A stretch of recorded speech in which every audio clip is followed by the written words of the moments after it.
Previously on The Revolution, a mysterious Prussian arrived at Valley Forge to train the only army that would have him, Washington's battered Continentals. Baron von Steuben's genius was the ability to distill state-of-the-art European drill tactics to this raw material that was the American soldier.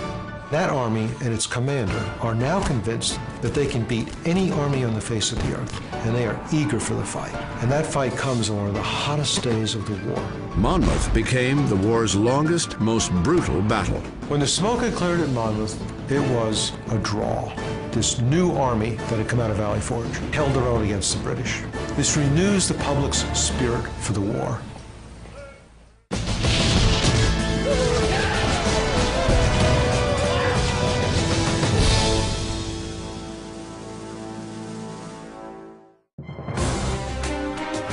July 4th, 1778. It is the second anniversary of the Declaration of Independence and the second birthday for what will become a new nation, the United States of America. For the soldiers, a day of celebration. And for their leader, General George Washington, a time of renewed confidence.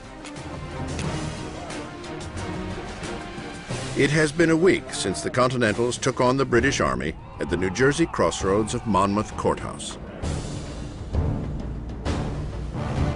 It was one of the hottest days of the war, and the Americans, fresh from a winter's worth of training at Valley Forge, stood up to the full force of the British.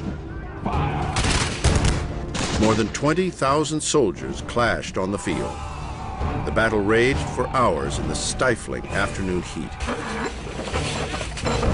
But the Continentals held their ground. Washington knew and the country knew that this new army was a good one. They had held their own against the British. This renews the public's spirit for the war and solidifies Washington's position as the unquestioned commander-in-chief. After the battle, the British withdraw to their stronghold in New York City, giving Washington hope for a brighter future in the war. The British pullout means the rebel capital, Philadelphia, has returned to American hands. And in the main chamber of Independence Hall, the Continental Congress is back in session. Across town at City Tavern, a crowd is gathering for an Independence Day celebration. The July 4th celebration is a who's who of Philadelphia's high society. Congressmen, statesmen, and wealthy merchants are all in attendance. Also at the gathering is one of the most revered generals of the Revolution, the man personally installed by George Washington as Philadelphia's military governor, Benedict Arnold. Arnold was born into a prominent Connecticut family, but his alcoholic father squandered the family's fortune. Determined to overcome his lowly circumstances, he has become a celebrated war hero through sheer will. In 1775, Arnold helped lead a daring mission to snatch the remote outpost, Fort Ticonderoga, from the British. But the credit for the victory went to the bold frontiersman Ethan Allen, a cruel blow to Arnold's honor. 2 years later, it was Benedict Arnold who rallied the Americans to victory in the Battle of Saratoga, but at a high price. Arnold took a bullet to the leg and barely survived being crushed by his horse. When the battle was over, his second-in-command said, "Sir, where are you hit?" And Arnold said, "It's my leg. I wish it had been my heart." And I do too. I wish it had been in his heart, because if he had died at that moment, he would have been the great hero of the Revolution. Adding insult to injury, literally, credit for the victory went to Horatio Gates, the leader of America's Northern Army. It is another in a growing list of slights against Arnold. Gates doesn't mention Arnold in his dispatches and garners all the glory for himself. The people and the press hail Gates as the new American hero. In fact, the hero of the battle was Benedict Arnold. Now crippled by the injury from Saratoga, Arnold has had to relinquish his battlefield command for a new charge from George Washington: to restore order to Philadelphia, a city still reeling from the 8-month occupation by the British. Philadelphia under the British was a place of terrible suffering for the poor who couldn't afford to buy any food or fuel. It was a place where dozens of American prisoners of war died every day. The houses were in shambles. There was nothing to eat. There were people begging in the streets. The British occupation has helped radicalize the city. Mobs take to the streets for public demonstrations, where prostitutes dressed as loyalists are paraded around town, a display of hatred towards any who sympathize with the British. And in heated backroom debates, both the state and continental governments are seeking to reassert their political power over Philadelphia. It creates a precarious situation, one that the headstrong general is ill-equipped to handle. Benedict Arnold has something of a prickly personality. He is not the kind of person that an acquaintance would probably go out of the way to compliment to other people. He is vain, he's somewhat self-serving, he's somewhat self-interesting, and those that don't already like him are not inclined to do him any favors. In addition, with his haughty manner and fancy dress, Arnold looks to many just like a Tory, a loyalist. Around town, Arnold and his expensively dressed friends wear the wigs and fineries associated with the British. But it is Arnold's actions as military governor that cause a stir. Arnold's first act was to close all the stores. He said to take an inventory of what there was available to supply the army and the civilians. But immediately the accusations began to fly that he was cornering the market on goods that he was going to sell himself. I don't think Benedict Arnold was doing anything as a commanding officer in Philadelphia that many of the other generals on both sides did as a matter of custom. Officers got a percentage, commissary generals got a commission, and he was only doing what others did. Arnold does little to help his cause by regularly entertaining suspected loyalists. There is one in particular who catches his eye. A younger lady, demure, quiet, intense, lovelier than the rest, Peggy Shippen. At 18, Peggy is half Arnold's age and is the daughter of one of the wealthiest men in Philadelphia, the judge and merchant Edward Shippen. The Shippens tried to maintain their neutrality under the British occupation, but are strongly suspected of being loyalists. Like many of Philadelphia's society women, Peggy kept company with British officers over the winter of 1778. One of her closest companions was British General Clinton's ambitious aide-de-camp, a young man by the name of Major John André. Shippen's friendship with André has not ended with the withdrawal from Philadelphia. Through her friends, she still hears from the British officer. It is a relationship that ties her dangerously close to the enemy. Arnold is taken with the young Shippen and begins an intense courtship that captures her heart and culminates with their marriage. Peggy Shippen, from the time she was about 5, had heard about Benedict Arnold. The newspapers were always full of his exploits. She was a gorgeous young woman. She was extremely well educated by her father, self-educated as well, could run a business which appealed to a Yankee merchant like Arnold. Today they would be considered a dynamite couple, and I think they saw themselves in that term right away. But they are also a couple under scrutiny.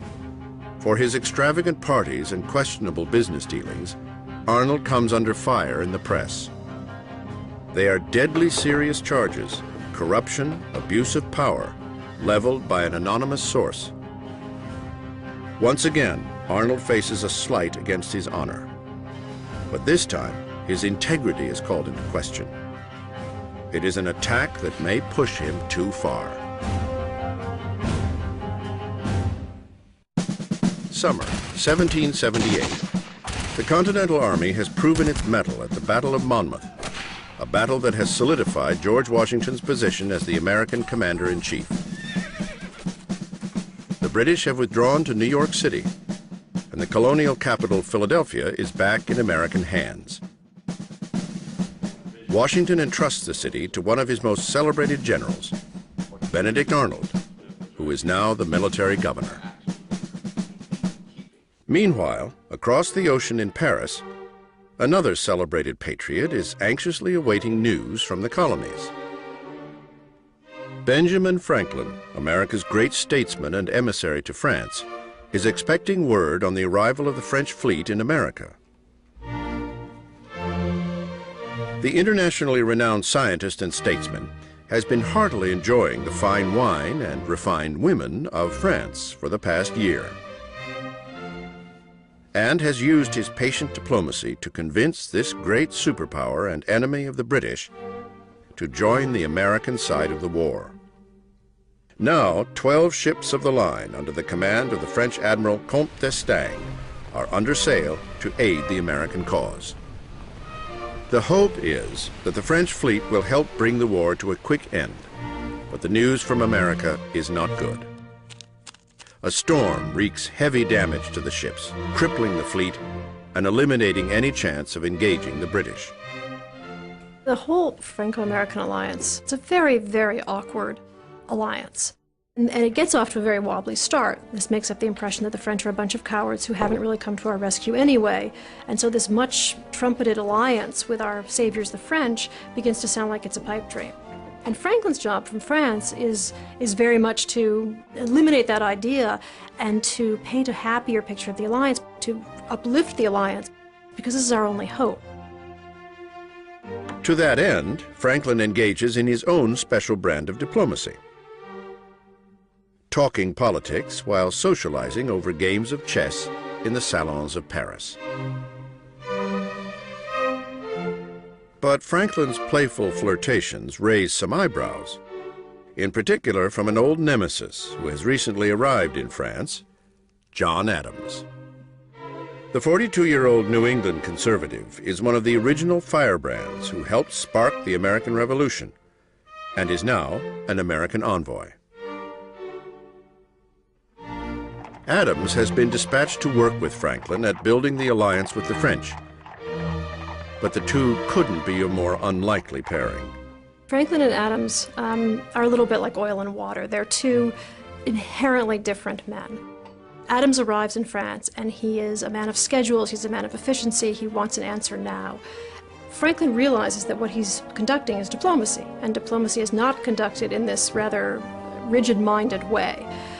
So Adams' perception of Franklin is that he's dilatory, and he spends an enormous amount of time socializing, and that he's a little bit overly patient with things, and that he never gets a straight answer. That is all of it a definition, of course, of diplomacy. Adams may be impatient, but for now there is little that can be done. So the mismatched couple will have to bide their time, until the day the French Navy can finally come to the aid of the American cause.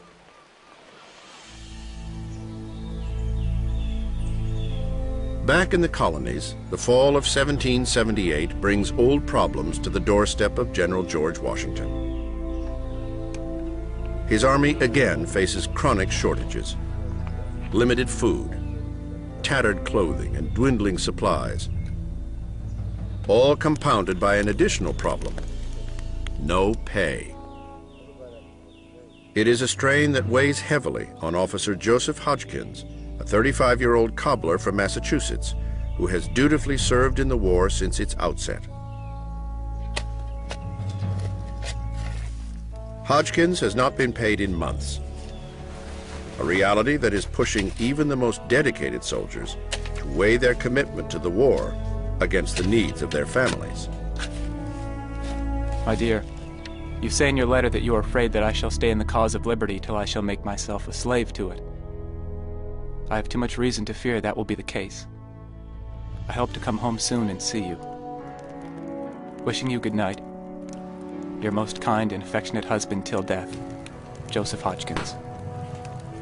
For women like Joseph's wife, Sarah, life outside of the war has brought its own set of difficulties. In addition to raising their children, tending to the family business fills her days. And with the value of paper money dropping to 3 to 4 cents on the dollar, budgets are stretched and families are feeling the strain. The problems on the home front begin to have an impact in Washington's ranks. Many officers resign their commissions and return to civilian life to provide for their families. But as veterans of the fight for independence begin streaming out of the war, another group is finding their way in. Slaves. They come from Rhode Island, a state desperate to fill its recruitment quotas, and are joining the fight seeking something all Americans are after: freedom. Slaveholding is common across many of the colonies during the Revolution, from the North to the South. And although the colony of Rhode Island was founded on principles of tolerance and equality, it has grown as a major port and market in the international slave trade. Now, Rhode Island's politicians see an untapped resource for filling their ranks.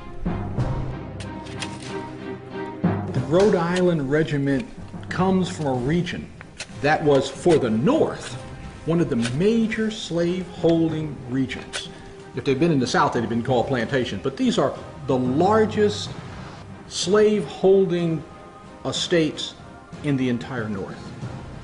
In order to fulfill their quota commitment, they offer to send some of their slaves. Now, in return for fighting for the Continental Army, the slaves are offered freedom. The slaves are not the only ones tendered an offer. The Rhode Island government offers compensation to the slave owners for their property. But it is still up to the individual slave to agree to the enlistment. Here is your choice. You can remain a slave, or you can support this new nation, and as a result of that support, this new nation and your master will recognize your freedom. Now, obviously, this is a very difficult situation because you can't be sure that you're going to get freedom if you fight. But the one thing you can be sure of, if you don't fight, you're going to remain a slave. Soon, 1 out of every 4 able-bodied slaves in Rhode Island enlists in what becomes known as the 1st Rhode Island Regiment. And although George Washington once stood in opposition to having black slaves serve in his army, the new recruits are a welcome boost to his manpower-starved force. One thing we should always remember, from the beginning of this country to the present, African Americans have had a certain faith in the American dream. And I'm not talking about 2 cars in every garage. I'm talking about the American dream of personal freedom and opportunity. That's something that America, in its rhetoric, handed out to the world from the very beginning as the reasons for its existence. I think many African American slaves took that seriously. Meanwhile, in Philadelphia, the case against Benedict Arnold continues to build in the press. Serious charges that will have to be answered. Winter 1779. George Washington again faces crippling shortages of soldiers and supplies for his fighting force. Some of his officers have even begun to leave the ranks. It is another uphill struggle, not just for the Continental Army, but also for the military governor of Philadelphia, Benedict Arnold.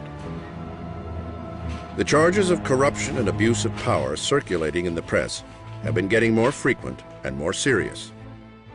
The essence of the charges against Arnold were that he had abused his office for his own personal profit, closing the shop so he could rake off business from those. He was just doing what was common practice at the time, but he got nailed for it. The identity of the once anonymous person leveling the accusations is now known. The President of the Supreme Executive Council of Pennsylvania, in essence, the governor, Joseph Reed. The powerful Reed is a veteran of the Revolution who served under George Washington at the battles of New York and Brandywine. There he gained the confidence of the commander-in-chief. Reed's strong patriot zeal is matched only by his dislike for anything that smacks of loyalism.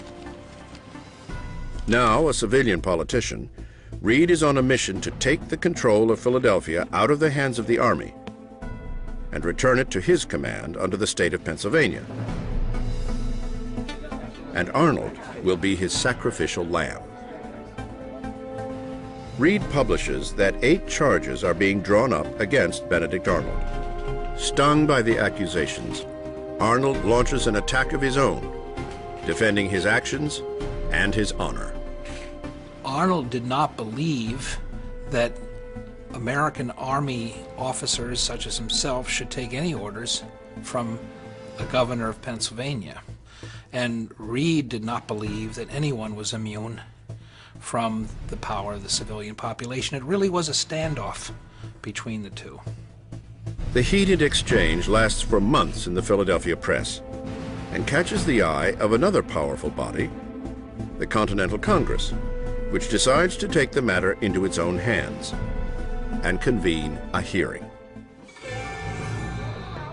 March 5th, 1779. In front of a congressional investigative committee, Arnold answers the charges leveled against him. Arnold wanted to defend himself in the eyes of the American people as well as his fellow officers. And his statement is really a recitation of all that he did and all that he had lost. He'd been crippled for life. He'd been passed over for promotion several times, and he thought he had lost his honor with its lingering cloud over him. After Arnold's eloquent defense, the committee rules that there is no intentional wrongdoing and refers the matter along to a friendly audience for the general, a military council. For Arnold, it is a victory, and at his request, a hearing date is set for May.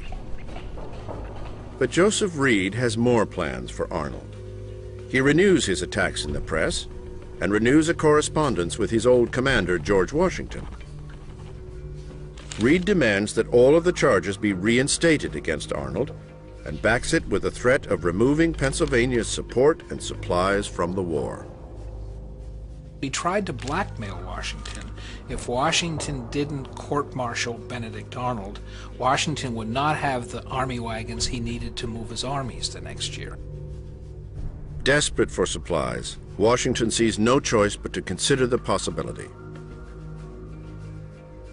And in a terse, polite letter, postpones Arnold's hearing indefinitely. When Washington agreed to the postponement, it really horrified Benedict Arnold.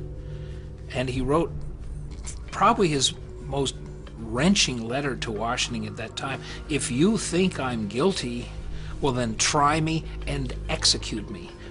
But after all I've done, don't leave me hanging and twisting here this long. And the day he wrote that letter to Washington, that is the turning point. Now, Benedict Arnold, the bold American general, the savior at Saratoga, the capturer of Fort Ticonderoga, does the unthinkable. And with encouragement from his wife Peggy, reaches out to her old friend and enemy combatant, British Major John Andre, who is now the head of British intelligence. Arnold sends the dispatch signed only with the code name Monk. It offers information on the Continental Army in return for money. But above all, for the aggrieved Arnold, it is his way out of the American Army, which to him and Peggy has never fully appreciated his sacrifice and his service.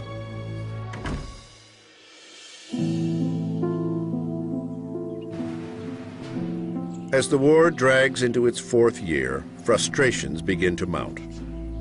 Officer Joseph Hodgkins is again on the move. Memories of the failed battle still fresh in his mind.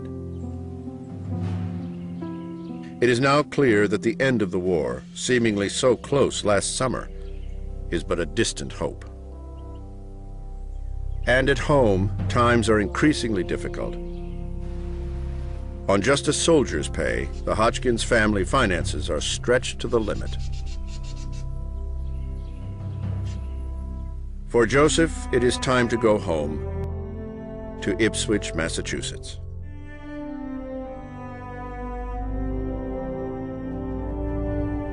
"4 years, 4 months, and 27 days after turning out for the alarm at Lexington, Hodgkins resigns his commission and quits the war.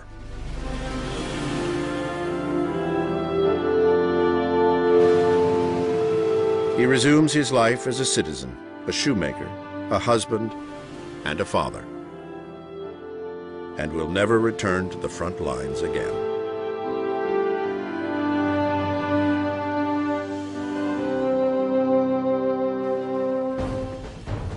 The loss of veteran soldiers like Joseph Hodgkins hits Washington's army hard, especially now, as the war is pulled to a new, far-flung frontier.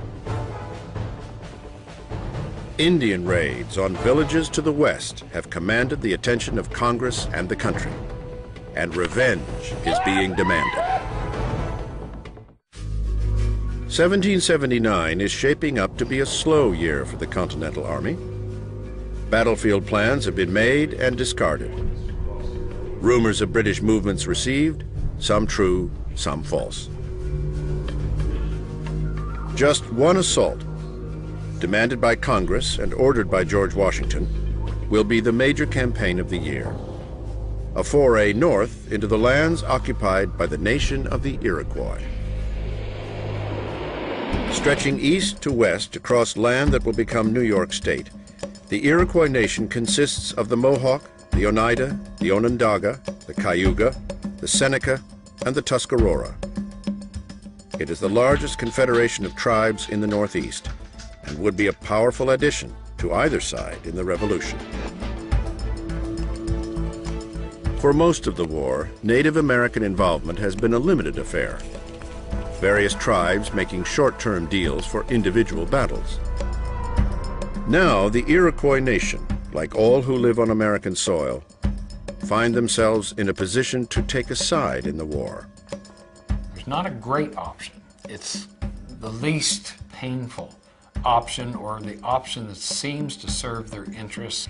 Partly it's a calculation about who is going to win this war, the British or the Americans. But the British have an inside track, a strong connection to a Mohawk warrior named Joseph Brant. Born in Ohio, his Indian name, Thayendanegea, translates as "he who places 2 bets," an appropriate name for a man who has spent his life straddling white and Indian society.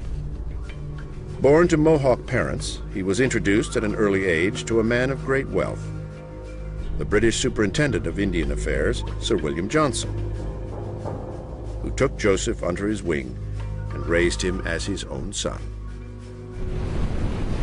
Brant's family connection with Sir William Johnson lands him on a far-flung trip across the sea to another land, Great Britain. Presented as a representative of the Iroquois people, Brant meets with King George III and is promised that his people will be able to keep their lands after the war if they side with the crown. It is a promise Brant takes back with him to America, and he brings his case before the Iroquois Tribal Council. There was a grand debate, reminiscent of our own debate about independence. All the warriors and the leaders and women were included in this debate as well. Joseph Brant started off. He said, "We have to join with somebody, because somebody's going to win." To which another respected warrior said, "War is war. Death is death. A fight is a hard business. We should be cautious before taking up the hatchet." This is a classic debate between hawks and doves. We see it over and over in history, and here it was in the Indian Council among the Iroquois. As in many such debates, the hawks prevail. It is a decision that comes at a high price. 4 of the Iroquois tribes agree to take up arms for the British. But the Oneida and Tuscarora, swayed by missionaries loyal to the American cause, refuse Brant's appeal. Now, a divided people, the great council fire of the 6 nations, a symbol of tribal unity, is ritually extinguished. Once under British command, Brant and his warriors are ordered to raid villages along the New York frontier. But although they are fighting for their own land, Brant is portrayed much differently in the American press. He becomes known as the Monster Brant. Newspapers fill with vivid accounts of attacks, yet there are few articles of the vicious retaliation and assaults by American settlers. The press coverage of the Indian raids has an immediate effect, and George Washington is ordered by the Continental Congress to mount an offensive against the Iroquois, as they call them, the Savages. Washington deploys the mission and leaves no doubt as to the goal. The immediate objects are the total destruction and devastation of their settlements, and the capture of as many prisoners of every age and sex as possible. Lay waste all the settlements around, that the country may not be merely overrun, but destroyed. George Washington. The language that the Americans use about overrunning and destroying is language that they would not use about the British. That was not how they were going to fight the British. They were going to do that in a very controlled way, whereas against Indians, it's the entire population who's under attack. August 1779, 4,500 Continental soldiers descend upon their first target, the Iroquois border town of Newtown, New York. Washington's forces burn the village to the ground, and a mass exodus begins ahead of the advancing army. Thousands of Iroquois from the Mohawk, Onondaga, Cayuga, and Seneca tribes march overland to the safety of the British forts to the west at Niagara. The people, the Indian villages, the orchards, the wheat fields, the corn fields, in other words, a scorched earth policy. It was intense. Nothing quite like it until Sherman's march through Georgia in American military annals. If the idea was to destroy Indian resistance, it didn't work. The warriors had nothing left to live for other than to fight. So they continued to raid against the Patriot settlements the next year. As one American officer commented, the nests are destroyed, but the birds are still on the wing. With the Iroquois now forced from their lands, George Washington turns his attention to another pressing matter: a decision on one of his most renowned generals, Benedict Arnold. Washington is eager to get the bold general back into the fight for the American cause, and is considering Arnold for a major field assignment. Whenever George Washington needed an experienced field commander, he called on Benedict Arnold.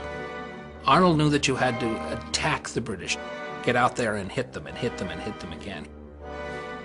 But before Washington can act on a new commission for Arnold, there is a political matter to tend to: a final ruling in the case against Arnold.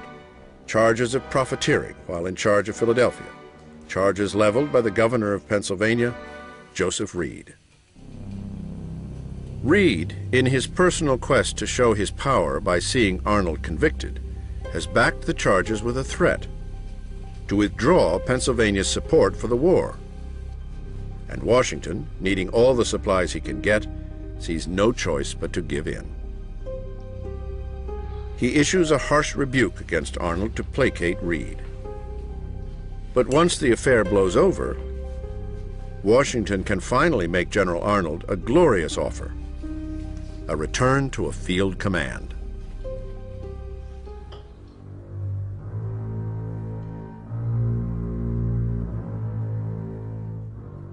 With no knowledge of Joseph Reed's threat, Arnold receives Washington's decision. The words are stinging, reprehensible, imprudent, improper. For the embattled American general, it is the last straw. Passed over for promotion, gravely injured at Saratoga, and now reprimanded by Washington, Arnold is pushed over the edge. Benedict Arnold will betray America. Arnold contemplates his terms. 20,000 pounds and a command of his own. Brigadier General in the British Army. Arnold had changed since the revolution began. He felt that he'd been given a very raw deal. I think the biggest misconception about Arnold's treason is he did it for the money. I don't think he did. I don't think it was as simple as that. He did it for his pride. The money was secondary. In return, Arnold will offer a mighty fort to the Royals. It is the key to defending the Hudson River and even bears the general's name, Fort Arnold, also known as West Point. Benedict Arnold has received a harsh rebuke from the American Commander-in-Chief, George Washington. It is the final straw for the brash general and pushes him over the edge. With the help of his wife, Benedict Arnold reaches out to British Major John Andre with an offer. Money and a command of his own in return for the American stronghold that bears his name, Fort Arnold, also known as West Point. Just 60 miles north of New York City, West Point is a critical post on the banks of the Hudson River. Located in the middle of the Hudson Highlands, the fortress guards a sweeping S-curve in the mighty river. At West Point, the river remains tidal, which is to say at some times of the day it flows south and at other times of the day it flows north. This made West Point an ideal place to mount cannons on both sides of the river as ships had to navigate this very tricky curve. It is a prize that the British have coveted since the beginning of the war, but have never been able to take with a military offensive. Now, Arnold offers to deliver the post and begins to lobby George Washington for command of the fort. August 1st, 1780. George Washington summons Benedict Arnold to a meeting just south of West Point, New York. Washington has a surprise for the general, a powerful field assignment and glorious return to action. Control of the entire left wing of the Continental Army, and with it, 1/2 of America's best infantry. Washington takes his leave. The offer on the table is something that Benedict Arnold would have jumped at just months earlier, but his treasonous plot has been set in motion. Flustered, he pleads he is too crippled to assume the command. Only a stationary post. A desk job will do. It is a reaction that leaves the commander-in-chief confused.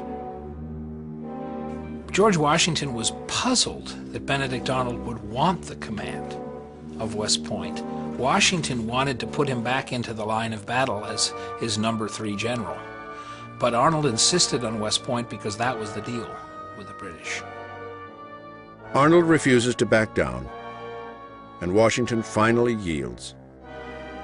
The command of West Point is his.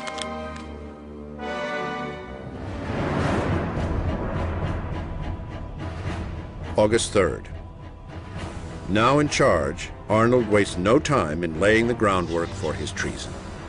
As the new commandant of West Point, Benedict Arnold deliberately weakened the fortifications, transferred men to distant posts where they couldn't reinforce in a British attack, moved guns around, and would have made it very easy for the British to take the place. Arnold prepares detailed intelligence on West Point. Troop numbers and positions, the number and location of the cannon, details of the surrounding terrain, and sends word to British Major John Andre that he is ready for a meeting. Arnold's treason is just days away. September 21st, 2 a.m. Just south of West Point, on the banks of the Hudson River, Benedict Arnold and John Andre meet for the first and last time. Arnold goes over the plans with Andre in great detail, making sure they are clear, that no question goes unanswered, that the plot is complete. It is a thoroughness that takes time. The meeting lasts for more than 2 hours, and when the two part company, Andre carefully slips the plans into his boot. September 24th. Breakfast at the Arnold residence is a seemingly normal affair. Today, Arnold is expecting a special guest, General George Washington. It will be his last meeting with Washington, after which he and Peggy will slip behind enemy lines. But Arnold receives a dispatch that changes everything. John Andre has been captured, and on him the plans to West Point. Arnold believes that it is only a matter of time before the plot is uncovered. He rushes to Peggy's room. Together they burn any evidence of the treasonous plot. And taking 2 pistols and a horse, Arnold makes a hasty getaway. When Washington arrives at the Arnold home, it is clear that something is amiss. An officer brings the news of Andre's capture and the confiscated documents, but Arnold is nowhere to be found. The terrible, incredible truth strikes him. Only one man could generate such detailed maps, the commandant of the fort.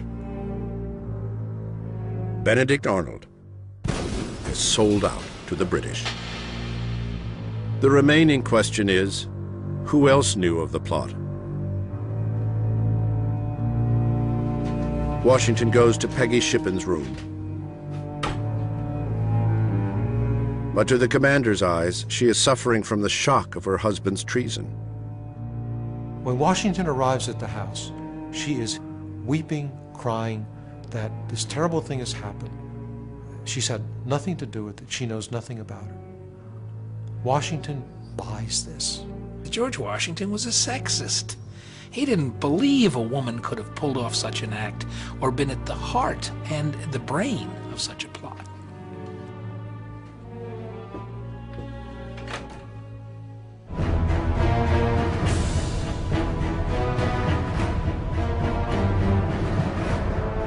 October 2nd, noon. 10 days after his capture, John Andre is the one who pays for the treason of Benedict Arnold. His request for an officer's death by firing squad is denied. He will suffer the death of a spy and hang. Ever the honorable English gentleman, Andre puts on his own blindfold and his own noose. At just 30 years of age, John Andre is both the youngest and highest-ranking officer executed in the Revolution. In British-held New York City, there is a new officer in their ranks. A Connecticut-born patriot, a hero in the revolutionary cause, British Brigadier General Benedict Arnold. Were it not for his treason, he would almost undoubtedly be one of the most celebrated American commanders of all of the American Revolution. West Point to this day would probably still be called Fort Arnold rather than West Point. If the Americans had lost the Revolution, Benedict Arnold would have been Duke Arnold, and Washington would have been hanged, drawn, and quartered. Treason's tricky. It depends on which side you are. Arnold will follow the war to the southern states in charge of his own Loyalist brigade with his wife Peggy, now banished from Philadelphia, by his side. Arnold's treason is the highest in the young history of America. It is an act that shakes George Washington to the core. That one of his highest-ranking generals could betray the rebel cause raises questions. Who else might be considering the same? He will pursue Arnold throughout the rest of the war with a singular goal: to bring the traitor to justice. Next time on The Revolution, the British will shift focus to the southern colonies with a month-long siege of Charleston. Charleston is the richest port in America at the time. By moving south, they were moving to an area where they hoped they could restore British authority. If the seizure of southern states doesn't work, it's not clear what will work. I don't think anyone is more surprised than the British that they haven't won yet. The question they're asking is, why isn't this thing over yet? December 1779. As the fourth year of the American Revolution comes to an end, the war is at a stalemate. Many battles have been won and lost, but neither side has taken the advantage. British General Henry Clinton has a firm grip on New York City, but the King's forces have been unable to crush the rebellion, as George Washington's army continues to hold them in check. Now camped 30 miles to the west of New York City, the Americans are bracing themselves for another long winter. 13,000 strong, they settle into their quarters at Morristown, New Jersey. It has been 2 years since the Continental Army survived the legendary conditions at Valley Forge, but this winter will surpass all others. The winter encampment in Morristown was a lot harder than the encampment in Valley Forge. Valley Forge seems to get all the press, but Morristown was really dire straits. Valley Forge was a disaster because of the lack of supplies and the bungling. Morristown was the elements. It was said to be the worst winter in the history of North America. There were 26 snowstorms, 6 of blizzard proportions. It was so cold that in the month of January, on all but 2 days, the temperature was below freezing. This is truly the winter that tries men's souls. At Valley Forge, it took 4 weeks to build the Army's cabins. But at Morristown, blizzard conditions slow the progress, and the construction takes months. Many soldiers are forced to sleep under canvas tents or lie in the snow.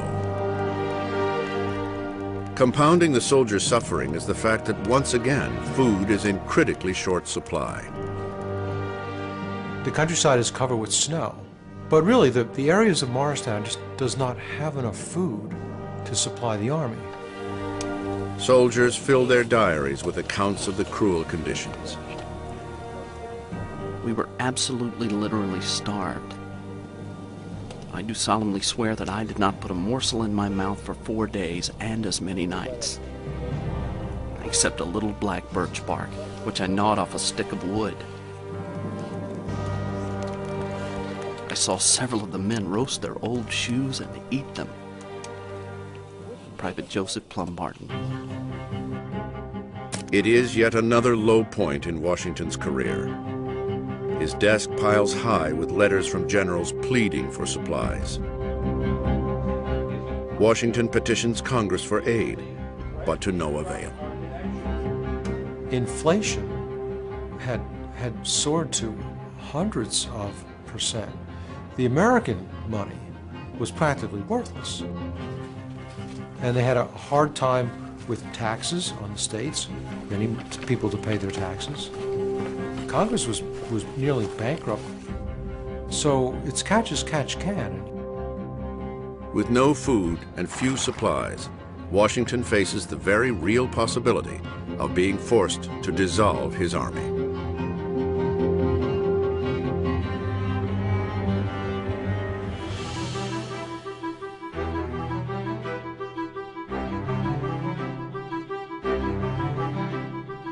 Charleston, South Carolina.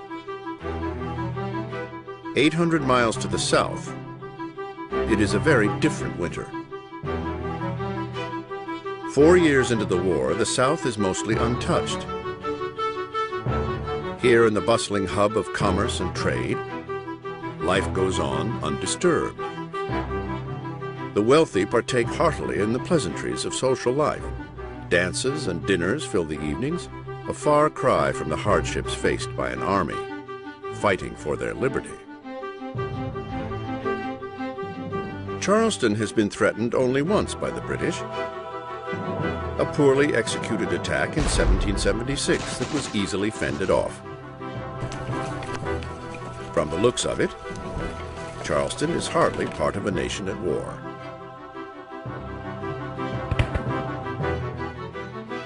All that is about to change. Across the ocean in England, a new strategy for the war is about to be unleashed. In the halls of Parliament, it has been a year scarred by angry debate. The British national debt has soared to over £160 million, due in large part to the prolonged war, and there is no end in sight. I don't think anyone is more surprised than the British that they haven't won yet. They're a very wealthy nation. They have the most professionally trained army, and they have the most powerful navy in the world. The question they're asking is, why isn't this thing over yet? This should have been an easy victory. And so there are questions about what to do next. The figureheads of British leadership, like Prime Minister Lord North, are frequent targets in the daily papers, held responsible for a costly and increasingly unpopular war. A war where the stakes have been raised by the entrance of their archenemy, France, into the fight, on the American side. Surrendering American independence is one thing, and that's something that has to be dealt with. But allowing France to emerge from this conflict with the upper hand is wholly unacceptable to the entire political nation, to all of the governing elite. Under the gun now to turn the course of the fight, British policymakers unveil a dramatic new direction for the war. It becomes known as the Southern Strategy. The British look at the map of the colonies and they think, well, we know Boston is just a hotbed, forget them. That was the first place we lost. We have these centers in New York, temporarily in Philadelphia, but the countryside is too unpredictable. British hoped in the South to establish a foothold in North America that could be a permanent foothold. Here is the wealthiest part of the 13 colonies, right? Here are the major source of export goods, tobacco and grain and rice and indigo and naval stores, right? All of these come from the southern colonies. The key to the British Southern Strategy is the belief that their efforts will be supported by loyalists, the Americans still loyal to the Crown. The British believe they will be received as liberators, and that thousands of loyalist militia will pour out and join their cause. The assumption was that most colonists, given the chance, would be loyalists. By moving south, they were moving to an area where they hoped that they could finally restore British authority and put the loyalists in charge. All that remains now is putting their plan into action. December 26, 1779, British headquarters, New York City. With his orders from the British ministry now in hand, Commander-in-Chief Henry Clinton makes preparations to carry them out. This is Clinton's first offensive action, one that is so important that he himself will lead the assault. But he is filled with a sense of foreboding. Clinton has watched two other British commanders fail at winning this war, and doesn't want his name added to the list. If the seizure of the other southern states doesn't work, it's not clear what will work. Clinton is as concerned with how his actions will be interpreted, how he will be judged, that awareness of, if I don't handle this right, what's this going to mean for my reputation back at home? The general's neck is squarely on the line. His success or failure could determine the outcome of the war, and no one knows it better than Clinton himself. This is the most important hour Britain ever knew. If we lose it, we shall never see such another. British General Henry Clinton. The British leave New York City with more than 100 ships and a force of 8,700, roughly 1/3 of the British Army in America. Their destination, Charleston, South Carolina.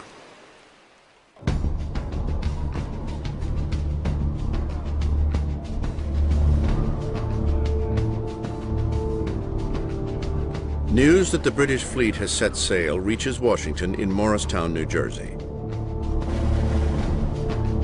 But the commander-in-chief is powerless. A cruel winter march south is no option for his starving army. He must let the British go. Charleston will have to fend for itself.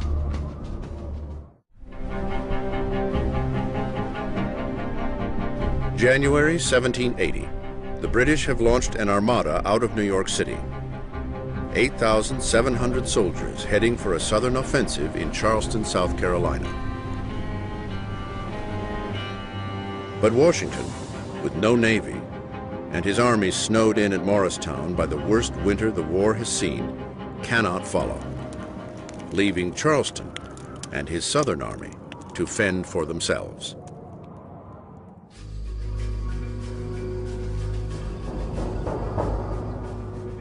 "800 miles south of Washington's winter camp, Benjamin Lincoln, the new commander of the Continental Southern Army, is assuming his duties. The Major General was dispatched south 3 months earlier by Washington himself and is now in command of nearly 2,400 soldiers. But the Massachusetts farmer is an unlikely choice for a commander. Benjamin Lincoln is one of the most interesting generals, perhaps, of the entire American Revolution. He's sort of a paradox. Lincoln is a rotund New England Continental Army officer. He suffers from sleep apnea, oftentimes falling asleep at the most inopportune moments, and he does not possess the kind of battlefield charisma that one would want in a combat commander. He is, however, a masterful compromiser. He is a great politician, and in large measure this helps explain the reason that he assumes command of the Southern Department. Lincoln's task is first and foremost the defense of Charleston, South Carolina, the city known as the Jewel of the South. Clustered on a low, sandy spit of land, Charleston sits on a peninsula at the junction of the Ashley and Cooper rivers. It is the fourth largest city in America, with 12,000 residents. Its deep water harbor makes Charleston the South's most important port. Rice, indigo, and naval stores leave daily, headed to Europe and the West Indies. You're looking at one of the richest sections of the colonies. Charleston, by value of its export, is the richest port in America at the time. And nature has endowed Charleston with a superior defensive position. Surrounded by impassable swamps teeming with malaria-ridden mosquitoes, the terrain is foreboding to any who dare take her.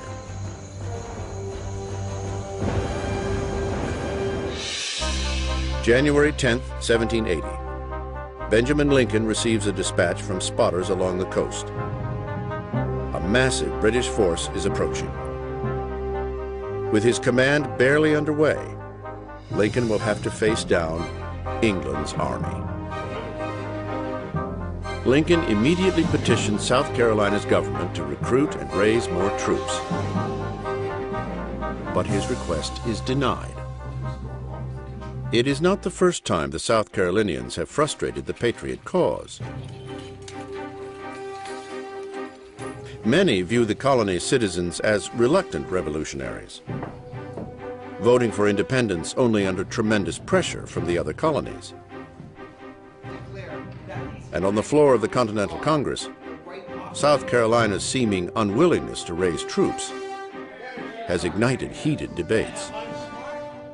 How can South Carolina expect us to send our men to their support when they will do nothing for themselves? The state of South Carolina may have thought we neglected them, but we know they neglected themselves. But in this case, losing the coastal port of Charleston to the British would be too great an economic blow. So Congress promises General Lincoln 3,000 additional troops from Virginia and North Carolina, with a march of 500 miles ahead of them.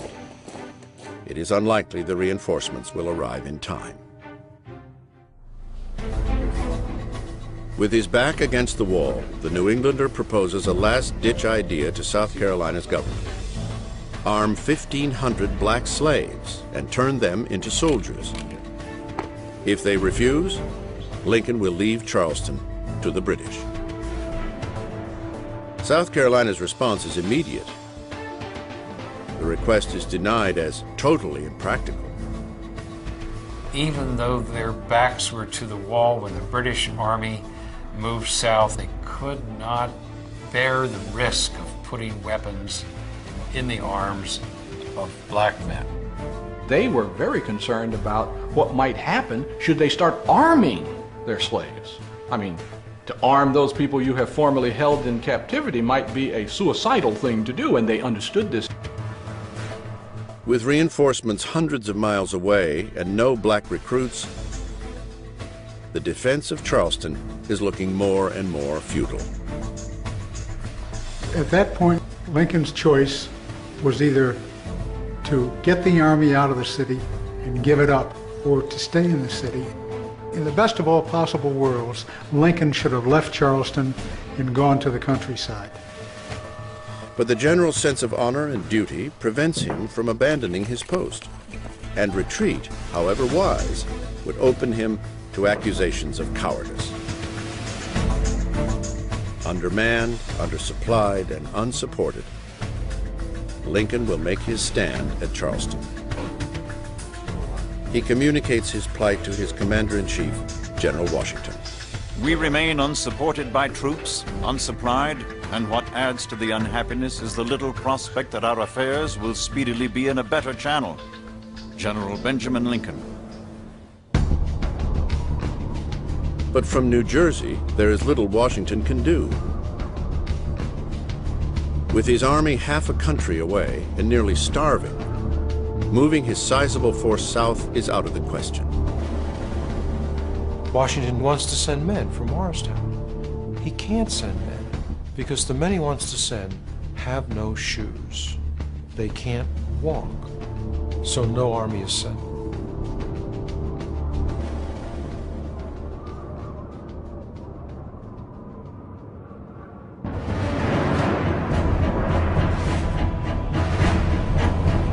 February 11th, 1780. After a harrowing journey on the frigid, wind-swept seas of the Atlantic, British General Henry Clinton and his force of nearly 9,000 soldiers finally reached their destination, landing 20 miles south of Charleston. The army now unloads and begins its northward march. On February 16th, the British crossed the Stono River, taking control of James Island, which sits right across the harbor from Charleston. Then, finally, at the end of March, crossed the Ashley River in force. The British Southern campaign is underway, and the city of Charleston is in their sights. The British Army has set out on a new course in the War for Independence, taking the fight to the southern colonies of America. Now, 8,700 soldiers, roughly one-third of the British Army in America, have come ashore in South Carolina, and under the command of General Henry Clinton have begun their push to close in on their goal, Charleston. At his headquarters within the city, General Benjamin Lincoln readies himself for the British assault. There is no sign of the 3,000 soldiers promised by Congress a month earlier, and his army is severely outnumbered. So the general prepares for his defense the only way he knows how. Lincoln rolls up his sleeves and grabs a shovel. The Massachusetts farmer throws his back into his command, working day and night right beside his men. The Americans build earthen walls, lay trenches, and create as many obstacles as possible, all designed to slow the progress of the British Army. But Lincoln knows that unless there are reinforcements, the outcome of this fight is inevitable. With the soldiers' resolve, Lincoln writes once again to his commander-in-chief, George Washington. I can promise you nothing but a disposition to serve my country and to defend Charleston as long as opposition can be any avail. General Benjamin Lincoln. April 1st, 1780, Day 1. 800 yards west of the American fortifications at Charleston, the British begin their offensive with a shovel rather than a cannon. General Clinton's goal is to take Charleston intact. If he destroys the town, he fears the citizens will refuse the Crown's authority. Instead, he will surround Charleston and conduct a highly structured, formal assault on the city. A siege. A siege is a very methodical and time-consuming reduction of a strategic place. The engineers will begin to dig what is called the first parallel. Parallel trenches are essentially concentric circles dug around the post. The siege is rather similar to an incremental tightening of a noose. Helping to construct the first British parallel is a labor force that is seeking its own freedom in the War of Independence, slaves who have joined the British side. They have come from the countryside, enticed by the Philipsburg Proclamation, a renewal of Lord Dunmore's 1775 edict. It offers freedom and land to any slave who joins the British cause. The British understood the colonies. They knew that South Carolina's population, the majority of its population, was African American slaves. And they also knew that these African American slaves were a potential fifth column. If you think about it for a moment, if you are an army opposing an enemy and you know that that enemy holds under its grip people who are enslaved, and you know darn well that those people don't want to be enslaved and would do anything within their power to break that grip, it's only natural that you would use that to your advantage. And that's precisely what the British did. Slaves can't just walk off the plantation and enlist with the British. They have to escape. For the slave families, it is a difficult and dangerous decision. Some slaves are very likely to make the decision to run to the British, while others will stay on the plantation, say, no, I'm not willing to take the chance. I'll probably end up getting shot anyway. Those are the kinds of calculations that have to be made plantation by plantation, family by family. Over time, thousands of slaves escape and go to the British lines to fight for their freedom. When you are presented with a choice of staying in slavery or the very real possibility of having the bonds of slavery broken, that's no choice. So that slaves were often ready to throw in their lot with the British, even if they didn't know precisely what might happen, because, you know, it's not the choices that you want, but it's the choice that you have.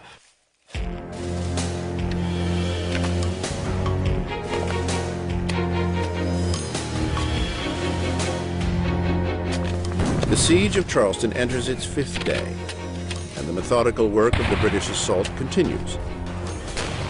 Nights are spent digging trenches, and by sunrise, each side wakes up just a little bit closer to the other. From his barracks in Charleston, an anonymous American soldier is just beginning to feel the effects of the attack and charts the British progress. Last night, the enemy continued their approaches. They erected a battery for 12 cannon. The batteries have thrown several shots into town, by which one of the inhabitants in King Street was killed.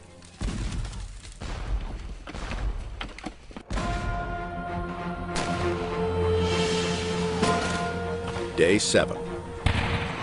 From the north comes the news American General Benjamin Lincoln has been waiting for. Relief is on the way. The Continental soldiers promised by Congress have arrived and are making their way into the city. Marching double time, they have made the 505-mile journey from Virginia in just 30 days. Charleston citizens greet the soldiers with cheers and the hourly pealing of bells. The celebration on the streets of Charleston stands in stark contrast to the somber mood of Benjamin Lincoln's headquarters.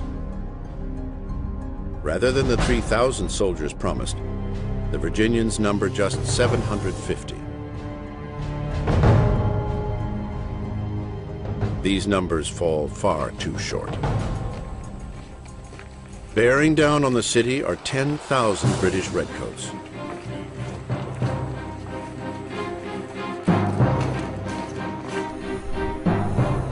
Day 8. The British take their aim on Charleston Harbor as a group of warships runs the narrow channel under cannon fire from Fort Moultrie, the American outpost protecting the inlet. A Hessian soldier fighting on the British side witnesses the scene from the shore. It was the most majestic and beautiful spectacle that one can imagine. The fort was veiled in fire and smoke, and the roar of 43 heavy guns resembled a terrible thunderstorm. Despite all dangers threatening the fleet, it sailed quite slowly past the fort with colors flying proudly. Captain Johann Ewald. With his fleet now safely in Charleston Harbor, Henry Clinton's forces encircle nearly all of the city.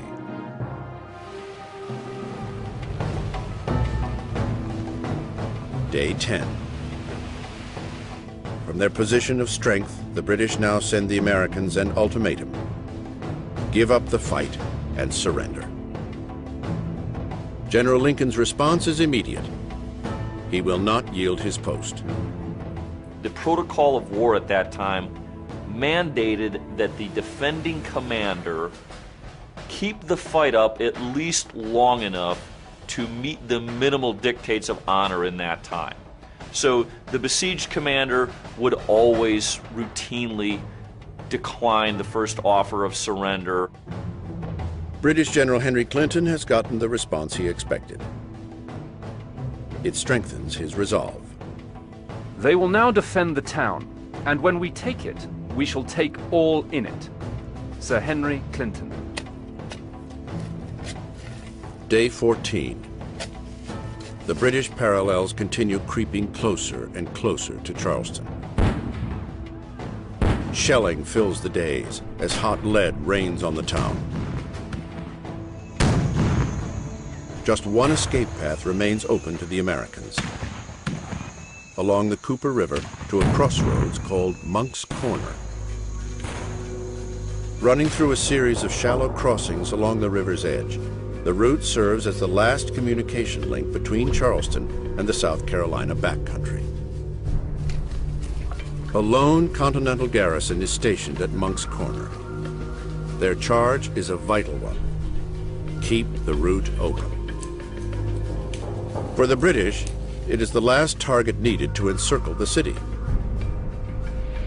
The man charged with taking the post is a brash, young, and vicious cavalryman, Banastre Tarleton. The 24-year-old Tarleton is as ambitious as they come. Described as full of enterprise and spirit and anxious of every opportunity of distinguishing himself, he has risen quickly through the British ranks. Banastre Tarleton is one of Clinton's most capable subordinate commanders. He is a dashing young cavalry commander, and he understands how to fight in this theater. But his actions are all directed at the decisive destruction of enemy combat power. Tarleton is known for his daring, for moving his cavalry quickly, quick hits. He's also known for no restraint.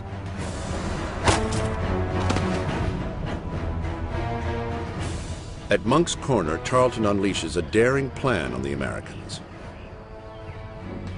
A surprise attack. Under the cover of night, Tarleton and his men make their move. They strike fast, hard, and without mercy, catching the Continental garrison completely off guard. In the thick of the attack, an American officer's pleas for surrender are met with a saber.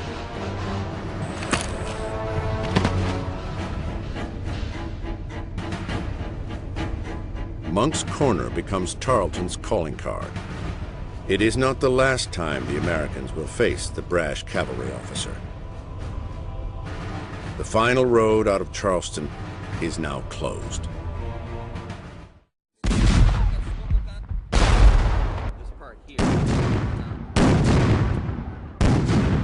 April 1780. The siege of Charleston, South Carolina enters its third week, with the British painstakingly inching their way towards the city's continental defenses. With the last road out now shut down, British General Clinton begins tightening his noose around the city's very neck.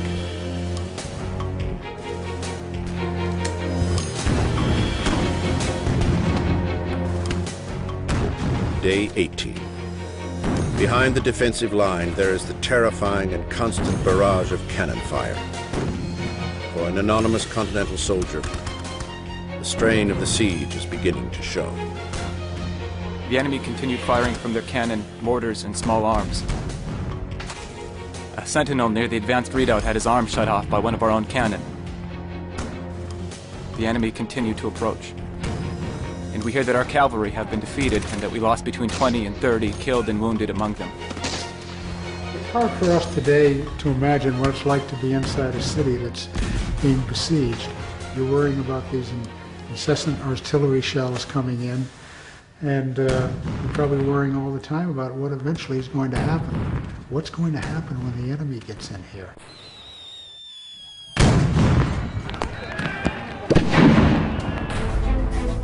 Day 21. In the American headquarters, General Benjamin Lincoln finds himself in the middle of an angry debate. Some of his officers want to take a desperate action, a dangerous water retreat under cover of night. Lincoln knows really he should leave the city. It was heated, a very heated confrontation. But with the British fleet sitting just off the city, moving his force across a river would be suicide.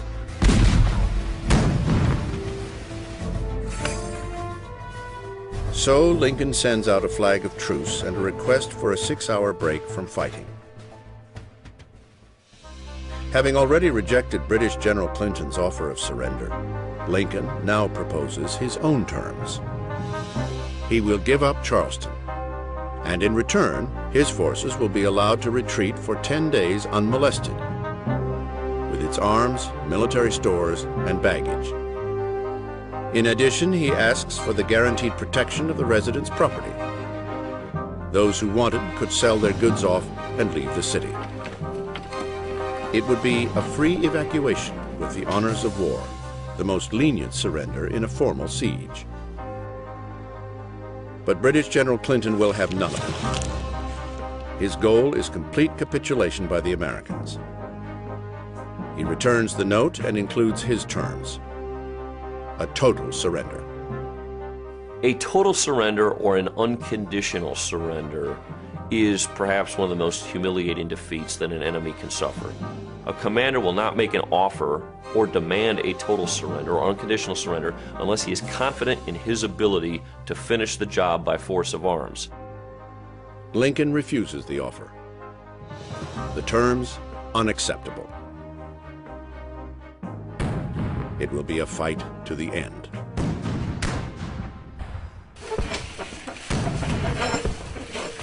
Day 30. The British parallels have closed to within 500 feet of the earthen defenses protecting Charleston. At this distance, cannon can be fired with accuracy into the city. But even at this close range, the British are still looking for some sign of the effect of their barrage, some intelligence on the mood of their enemy. Clinton's men intercept a letter from an American militiaman to his wife. It confirms the state of mind in the besieged city. Our affairs are daily declining. Nothing prevents Lincoln's surrender but a point of honor in holding out to the last extremity. This is nearly at hand, as our provisions will soon fail. The enemy have continued their approaches with vigor, and in a short time will plant the British standard on our ramparts. This will give a rude shock to the independence of America. The 13 stripes will be leveled in the dust, and I will owe my life to the clemency of a conqueror, Benjamin Smith. Clinton publishes the letter for all his men to see and increases the cannon barrage.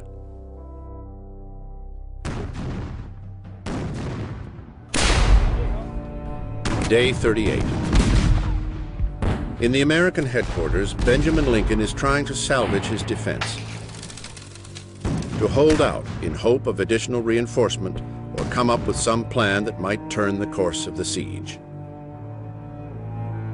Now, devastating news arrives from his lines.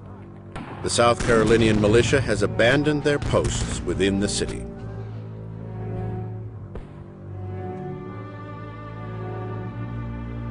And now the citizens of Charleston are saying that they have had enough.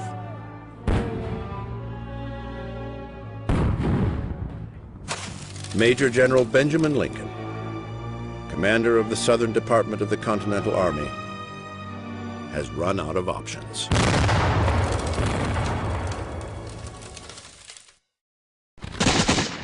The siege of Charleston has ground on for more than a month, and the British rain a constant barrage of cannon and mortar fire down upon the town.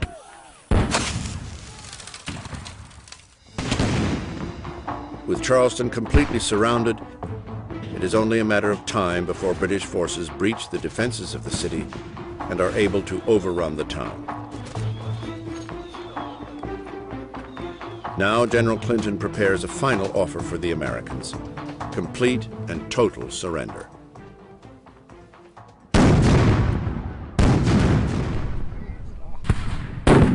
Day 41. The terms of surrender reached General Benjamin Lincoln's desk, and he now faces the reality of his situation.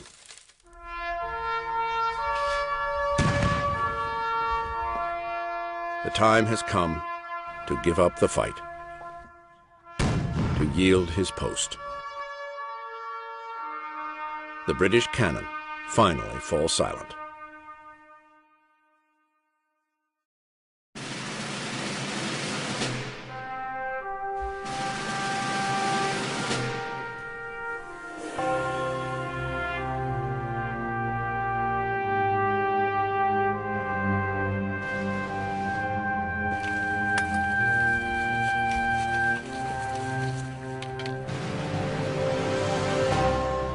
May 12, 1780. Surrender. America's Southern Army strikes the flag of its new nation and lays down its weapons. The entire Charleston garrison, more than 5,000 Continental soldiers and militia, are now prisoners to the British. It is the heaviest loss the Americans have suffered in the Revolution.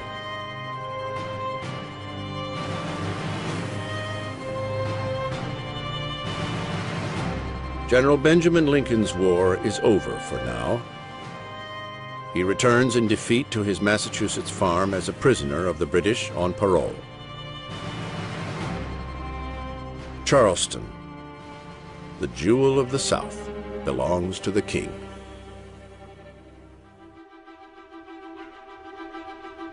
British General Henry Clinton savors his victory.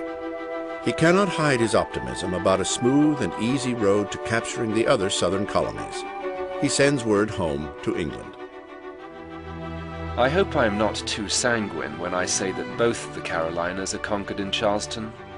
British General Henry Clinton. In England, the news from America is cause for a much overdue celebration. It has been 3 years since their army, the most powerful in the world, has had such a decisive win. Finally, the tide of war is turning.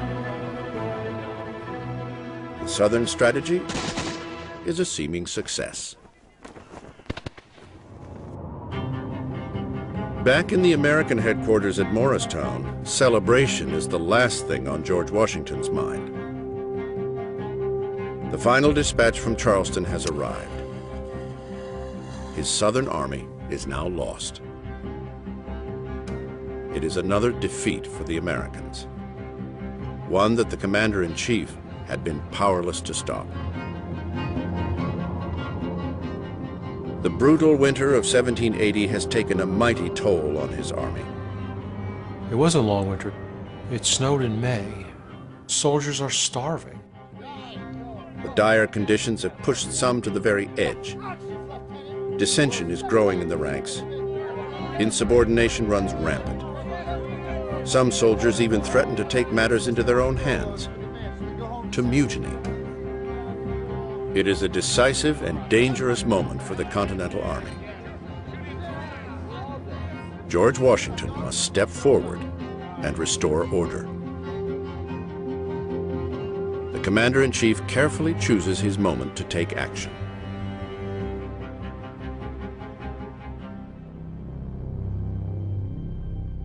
May 26, 1780.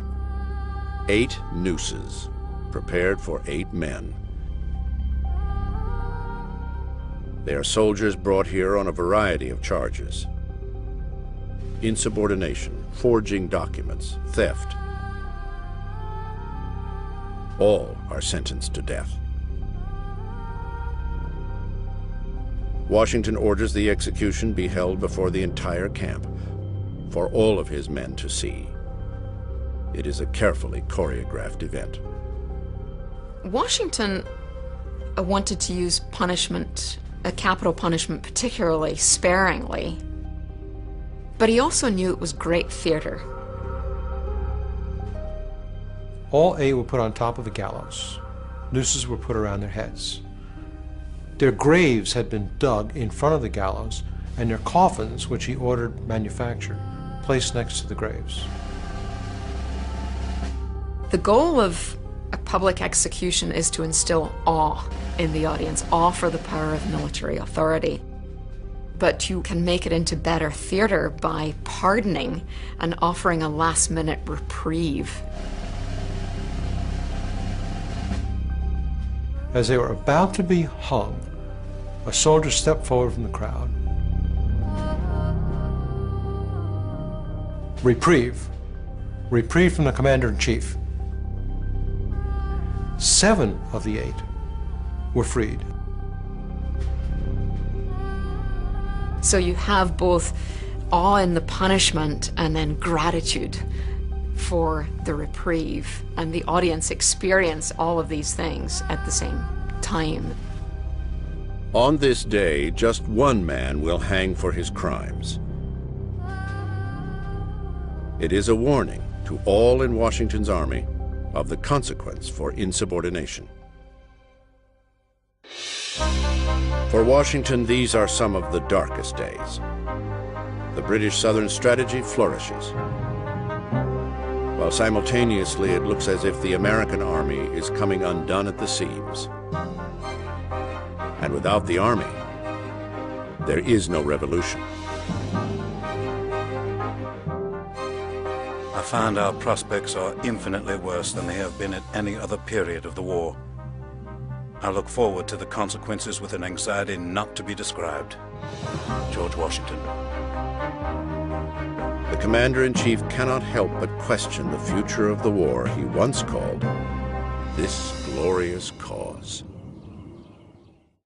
Next time on The Revolution, Daniel Morgan's cat-and-mouse guerrilla tactics will draw the British deep into unknown southern territory. He knows he can lead the British Army into indecisive conflicts that's going to spread the British Army thin. This was the way wars were fought in the southern backcountry. This was not the way warfare was supposed to be conducted. He really is a roughneck frontiersman. Hard drinking, hard fighting. He really is the stuff of fiction.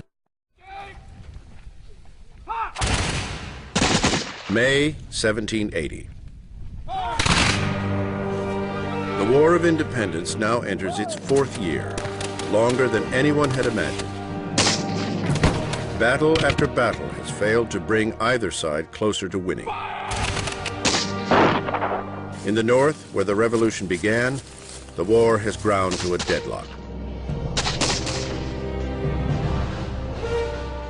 But in the South, the fighting has just begun. With their victory in Charleston, South Carolina, the British set grander sights toward establishing authority across all the southern colonies. The colonies here would be a handsome prize for King George. It is a land rich in lucrative crops like tobacco and rice, and by all accounts, full of colonists loyal to the crown. The British expect to find little resistance.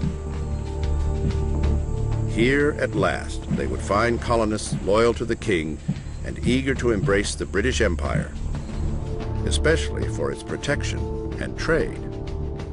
By moving south, they were moving to an area where they hoped that they could finally restore British authority and put the Loyalists in charge.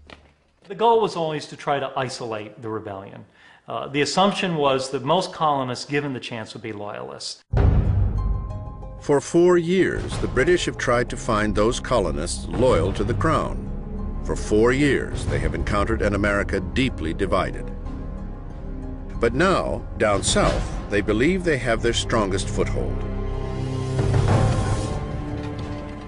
The South needs England, and England needs the South. They will drive their strategy toward the backcountry. Into this frontier, the British send one of their most effective and ambitious officers, Colonel Banastre Tarleton. He is destined to become a household name in the South, only it will not be for bravery, but for brutality. Tarleton is known for his daring, for moving his cavalry quickly, and the troops, quick hits. He's also known for no restraint. He's a little bit of a dandy, which was appropriate for that era, but he fights like a Tasmanian devil.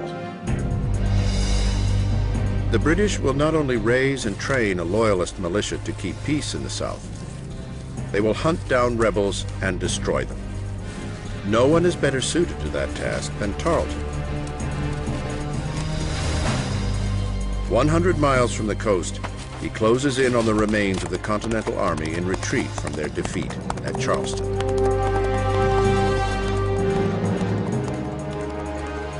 With great speed and agility, Tarleton's British cavalry catches up to a regiment of 350 Continentals under the command of Colonel Abraham Buford. He pursues them to a town called Waxhaws. Tarleton sends Buford a deadly threat. You are now encompassed by a corps of 700 light troops on horseback. Half of that number are light infantry with cannon, the rest cavalry. Banastre Tarleton, British officer. It's a bluff. Tarleton has no more than 200 men, but they are his best soldiers, well trained in the bayonet and saber. Buford, sure that he has the greater numbers, doesn't back down. Sir, I reject your proposals. I shall defend myself until the last extremity. Colonel Abraham Buford.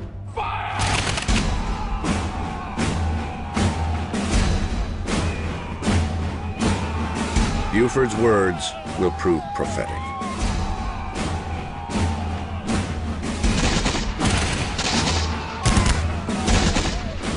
The Americans are able to fire just a few volleys before they are overrun. But Tarleton doesn't stop there. As the rebels raise the white flag of surrender, he continues a ferocious attack, cutting down enemy soldiers even as they lay down their arms.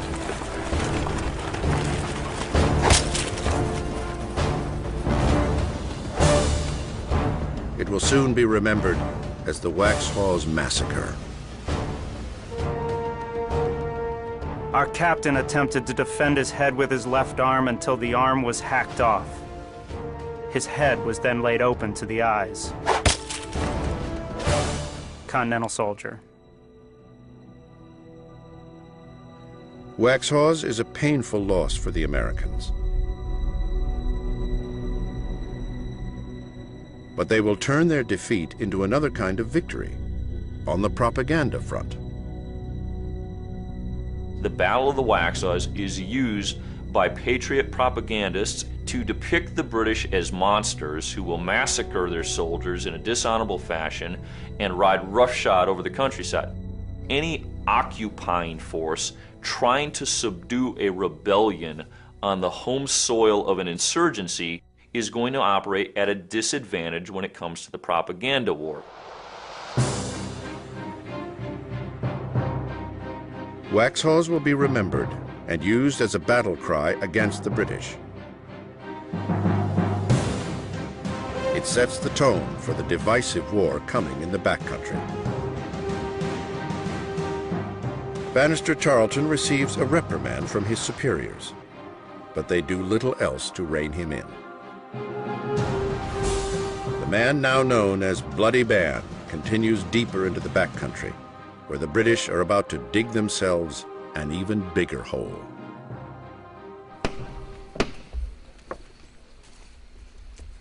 In an effort to shore up loyalty and frighten would-be rebels, the British issue an ultimatum to Southerners. All persons who shall neglect to return their allegiance to His Majesty's government will be considered as enemies and rebels, and treated accordingly.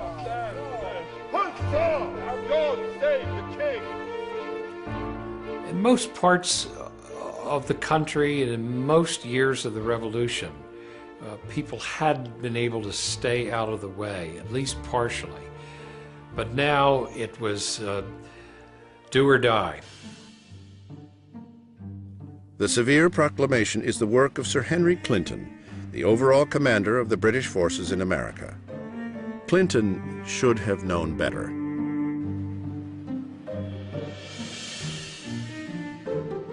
Back in 1776, the British issued nearly the same document in New Jersey, banking on strong loyalist sentiment. It backfired then, and it will backfire now. The verity here, if there is one, is if you're going to push someone off of the fence, you ought to be pretty certain which side of the fence they're going to fall on. Now everyone must choose, for or against, loyalist or patriot. Old rivalries and fresh wounds inform their choices. The British have created a tempest in a teapot.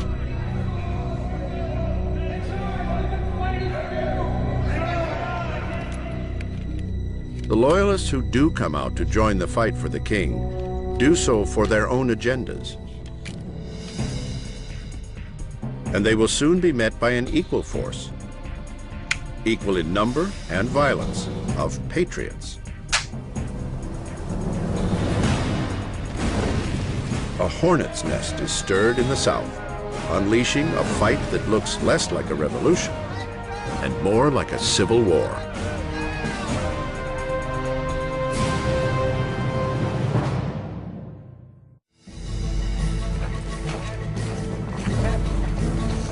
The British Army now moves deeper into the Carolina backcountry. Having declared, in a misguided proclamation, anyone not a friend an enemy, they intend to back up their words with force. But resistance is deeper than they think. Late June, 1780.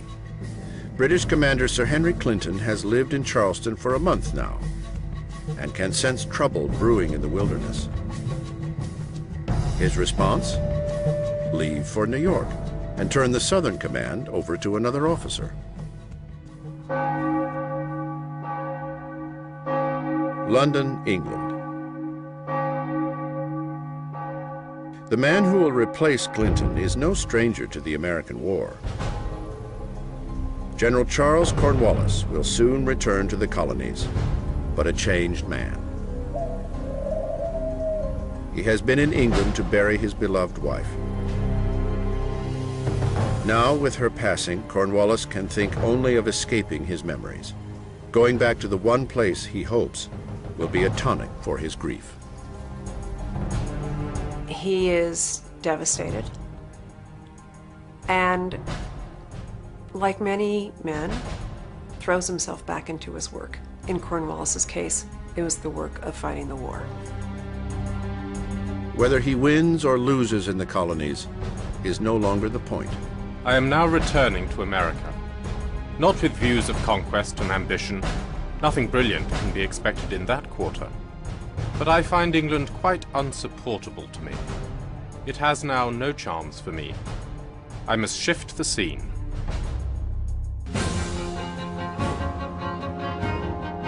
But Cornwallis will find the war in America changed too from how it had been fought up north. The British forces on the ground are moving further and further into unknown territory. A wild country made up of remote farms, simmering with rivalries. This is not the South of wealthy ports and rich rice farms. This is the south of fetid swamps and untamed frontiers. Here, loyalties are not so clear.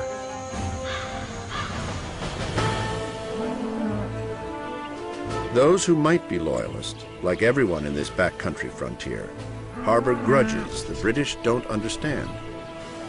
Decades of land disputes and old animosities carried to the New World by each successive wave of immigrants have poisoned the territory. We need them for our family. All it takes is the presence of war to seriously stir things up. The South soon crawls with men like David Fanning. A struggling farmer, he had been robbed of everything he had 2 years back by a group claiming to be patriots. Now, with a powerful British mandate to ride under, he devotes himself to vengeance.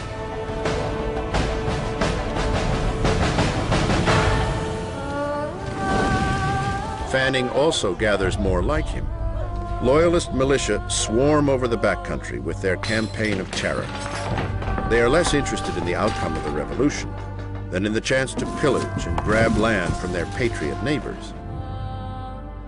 I heard the horses coming in such a furious manner, but I'd no time for thought.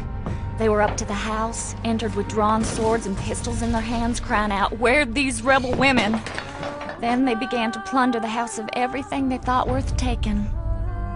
Eliza Wilkinson.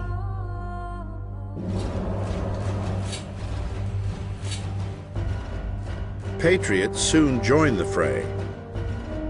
Men like Thomas Sumter, a former Continental soldier, take up their arms to battle the Loyalists. Stirred out of what he hoped would be retirement, Sumter gets back into the fight for personal reasons too. His house had been targeted by Loyalists.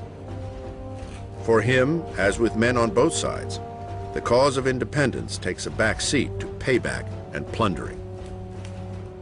In the South, it's American against American. There are entire battles fought. In fact, there are 103 different battles in South Carolina alone where there's nary a Brit in sight. This is Tory militia against Patriot militia. Each side attempts to outdo the other in terror and brutality.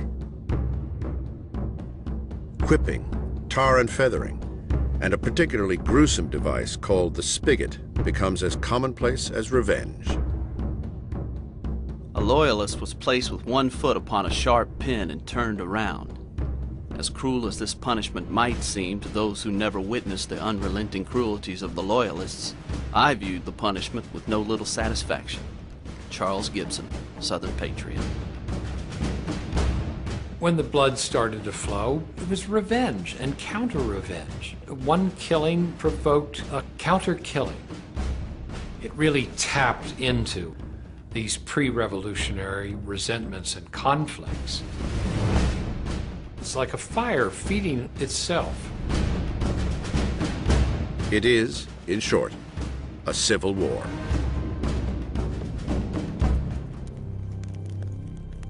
The entire strategy was failing for Cornwallis and the British, producing not peace and order, but chaos and retribution.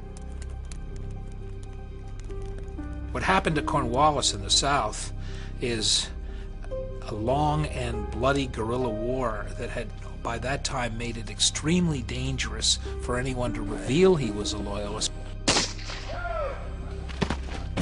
This was not the way warfare was supposed to be conducted, what people called the dogs of civil war. This was the way wars were fought in the southern backcountry. Cornwallis must rethink the very premises of his campaign. Forget the Loyalists and their private wars. Attack the rebels where it counts most, the army. Cornwallis is a man utterly devoid of self-doubt. He really becomes convinced that he can lick the remainder of the Southern Department of the Continental Army, so he engages what's essentially a headlong rush to complete the annihilation of this force. From his headquarters in New Jersey, General George Washington realizes he must respond. He prepares to fortify the army in the South with new troops, and more importantly, with a new commander. But the man he wants to lead the Continental Army in the South is snubbed by Congress. Instead, the Continental Congress will send their man. They turn to General Horatio Gates, the hero of Saratoga, to head up the Southern campaign. George Washington is furious. They have chosen one of his greatest rivals, and a general he considers inferior. But for now, Washington can do nothing to stop an unfolding disaster. In the Carolinas, civil order crumbles as patriots and loyalists battle each other. In July, Congress scrambles to form and equip a Southern army. At its head, against the advice of George Washington, Congress sends General Horatio Gates. Gates was the hero of Saratoga 3 years earlier, when he defeated General John Burgoyne in the largest British surrender of the war. Yet there are whispers. Some say he stole credit for Saratoga from Benedict Arnold and Daniel Morgan. That he is not the great general he claims to be. Gates, ever proud, ignores the doubters and focuses on his grand ambitions.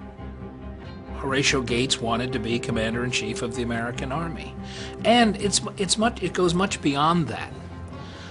Whoever was the victorious leader of the revolutionaries would emerge as the leader of a new nation. There had to be a new ruler, some new kind of ruler. No one had decided what yet. I think he might have been that ambitious and that foolish. But the challenges of the South still await him. Gates will soon take charge of an army in a dire state. He will inherit 1,400 soldiers still reeling from the defeats at Charleston and Waxhaws. I have, says Gates, an army without strength and a military chest without money. In the barren swamplands of South Carolina, Gates's army of professional soldiers slowly starves. They are as short on provisions as they are on the will to fight. Gates does little to alleviate their conditions. His soldiers, many of whom have been in the army since the outset, turn even more bitter. Being again disappointed, fatigued, and almost famished, their patience began to forsake them. Their looks began to be vindictive. Mutiny was ready to manifest itself. Colonel Williams. But Gates will soon get relief. The Patriot militia, who have been fighting their own wars in the backcountry, now turn out to fight alongside the army. What they lack in experience, they make up for in spirit. The militia are itching to take on the British, and General Gates thinks they can. The Continental soldiers, now in the minority, are less sure. They foresee trouble. We soldiers could not imagine how an army consisting of more than 2/3 militia, and which had never once been exercised in arms together, could perform in the face of an enemy. Colonel Williams. Gates will mount his campaign against Cornwallis, ready or not. Faith in his militia and in himself is at an all-time high. Gates has still been stung by assertions that he doesn't really deserve the credit for the victory at Saratoga. He sees an opportunity to silence his critics and show them once and for all that he, in fact, is the best and most experienced American battlefield commander, and that he can beat the British, whether on the defensive or on the offensive. Gates's chance comes sooner than he imagines. On August 16th, the two armies stumble upon each other at Camden, South Carolina. Each side hastily sets up for a battle. 5,000 British move into position, where they will meet Gates's 3,000 men.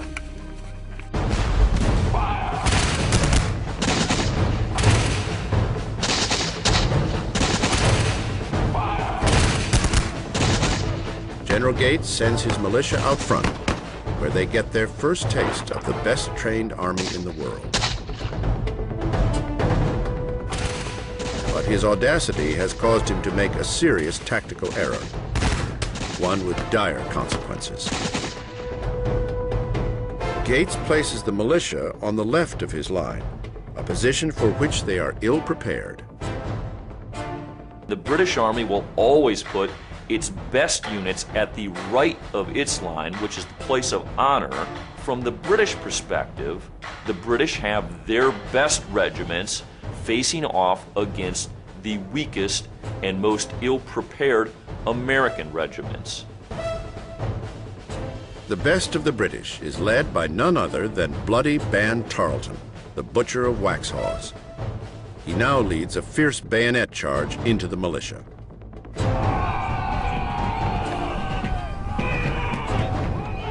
Can't you imagine them just standing there and watching this line of red coming at them, you know, huzzaing and presenting 18 inches of cold steel coming at them.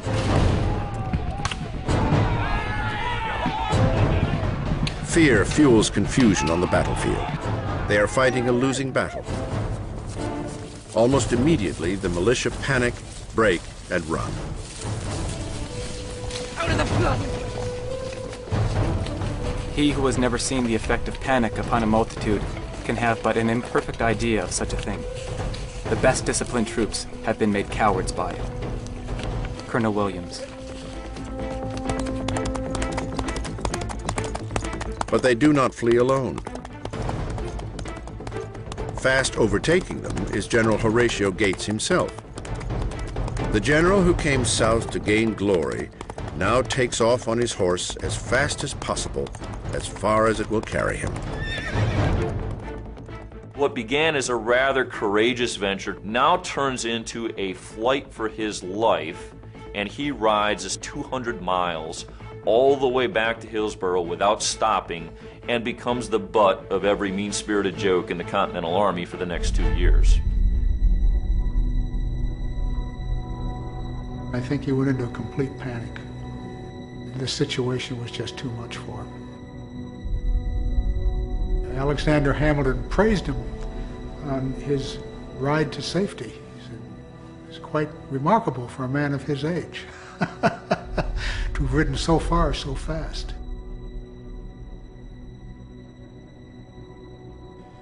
The Battle of Camden scars Gates' reputation forever. It similarly tarnishes the army, and in particular, the militia. Few now believe the Patriots can hold the South,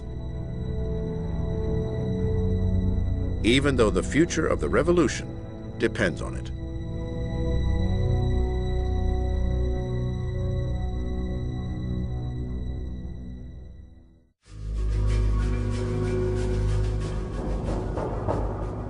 The defeats at Camden and Waxhaws have decimated the Continental Southern divisions.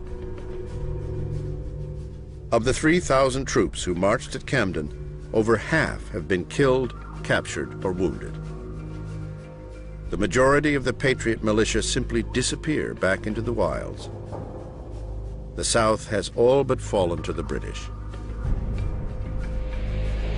In New Jersey, George Washington soon receives news of the defeat at Camden. Washington feared the worst when Congress appointed Horatio Gates, and the worst has happened. Gates will face court-martial. But there is a more urgent concern. Who will now lead Washington's Southern Army? It's after Gates's debacle at Camden that Washington is finally allowed to send the man he wants. And of course, he goes to Major General Nathaniel Greene. I can venture to introduce this gentleman to you as a man of abilities, bravery, and coolness. George Washington. Nathaniel Greene is Washington's most trusted subordinate. A New England patriot and fallen Quaker, Greene has proven time and time again to be one of the most brilliant commanders in the Continental Army. truly one of America's great generals, and nobody knows who he is. Washington says, if I'm shot in battle, if I can no longer take command, the general I want to lead is Nathaniel Greene. Among the many qualities that recommended Nathaniel Greene to George Washington was his can-do attitude. All military commanders want subordinates that will never admit defeat, that always say they can find some way to accomplish the mission. Greene will travel far from his native New England to take on this formidable command, only to find an army ravaged and dispirited. I am removed from almost all my friends and connections and have to prosecute a war with almost insurmountable difficulties. I cannot contemplate my own situation without the greatest degree of anxiety. Nathaniel Greene, Continental General. Only 800 are deemed fit for duty. The rest, Greene reports, are literally naked, starving with cold and hunger.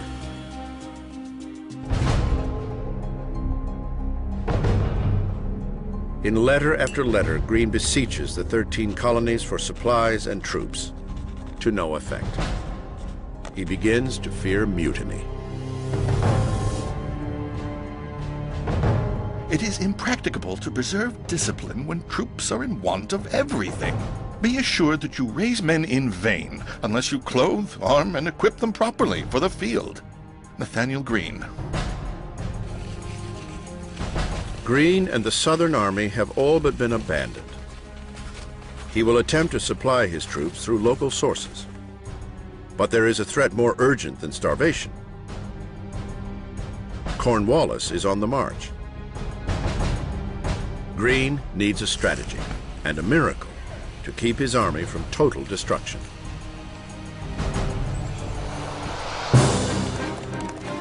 The fortune Greene needs soon arrives in the form of Colonel Daniel Morgan, one of the most courageous and unusual officers the Americans have. Morgan's past is cloaked in mystery, and he never speaks of it. By age 17, he appears as part of the British Army during the French and Indian War. By then, he is already a rough and scrappy boy, hardened from a backwoods frontier life. By nature, he is a fighter and carries scars from every brawl and knockdown, including 500 lashes for punching his superior officer in his early days. From then on, Morgan becomes the stuff of patriot legend. He really is a roughneck frontiersman. Vulgar, hard-drinking, hard-fighting man. He really is the sort of stuff of fiction. But his rise through the ranks of the Continental Army is fact, a result of his enormous talent. Daniel Morgan would never have been made a general in the British Army. Morgan moves ahead because of ability.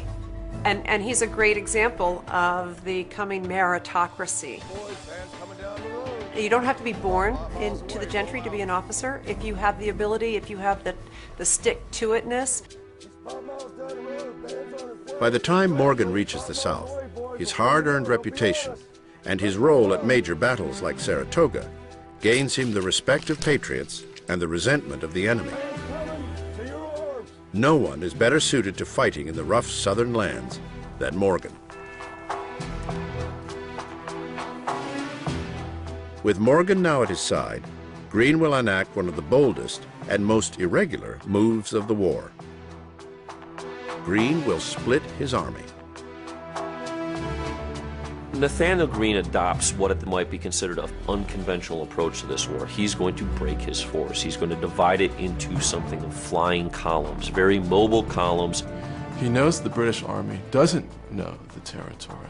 And he knows that since they want to draw him into a decisive battle, he can lead them through the backwoods, through the marshes, into what are ultimately indecisive conflicts that's going to spread the British Army thin. Greene and Morgan take off on separate paths, Greene to the southeast, Morgan to the southwest. As if on cue, Cornwallis too splits his army, sending the infamous Tarleton after Morgan, while he himself pursues Greene. The four flying armies, the prey and the predators, move through some of the roughest terrain on the eastern seaboard, each following their own will to win. Cornwallis, Greene, Tarleton, and Morgan, four ambitious and gifted leaders, now engaged in a headlong chase.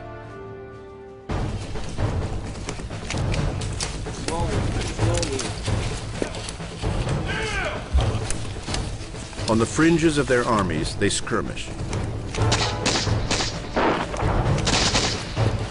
confirming over and over again the proximity of each other's troops. Yet Greene and Morgan, with their lighter armies, move faster, avoiding a major battle. Instead, they draw the British deeper into the backcountry, further from supply lines and reinforcements. General Cornwallis, the British commander, grows more frustrated with each mile of rough terrain. The farther Greene goes, the more intent Cornwallis becomes on catching him. He is going to chase Nathanael Greene all around the Carolinas, trying to gain that decisive battle. Greene, knowing better than to engage Cornwallis on Cornwallis's terms, is not going to let Cornwallis catch up to him. As close as Cornwallis gets, Greene is always able to stay one small step ahead of him. Be a little careful and tread softly, for depend on it, you have a modern Hannibal to deal with in the person of Cornwallis. Daniel Morgan has his own nemesis to contend with, Banastre Tarleton and his ferocious regiment. Morgan knows he can't outrun them for long. Up north, far from the swamps of the South, the war for independence looks very staid. No armies engage, nor are battles fought. Here, the British and Continentals are at an impasse. In New York City, Sir Henry Clinton, the overall commander of the British in America, whiles away his time in luxury.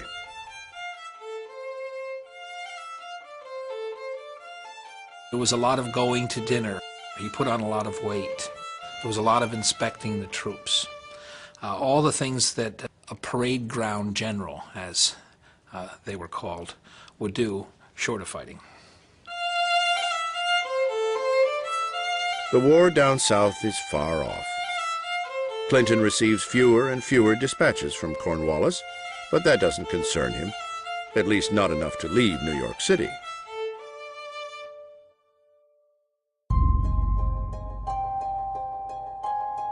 "50 miles away, in Hartford, Connecticut, another man with eyes on New York takes a meeting that he hopes will change the war. General George Washington hasn't seen a battle in a long while, nearly 3 years, but now his prospects may be changing. The French are in town, and Washington and his counterparts, the Marquis de Lafayette and Comte de Rochambeau, raise their glasses to a united front against the British. They toast with French wine, but it is France's navy that is on everyone's mind. 7 French warships sit in a Rhode Island harbor. Washington believes they are enough to launch an attack on New York and wrestle it back from the British. Rochambeau is more circumspect. A veteran of European wars, Rochambeau shows patience where Washington displays zeal. The French general prefers to wait for more reinforcements, much to the frustration of the Americans.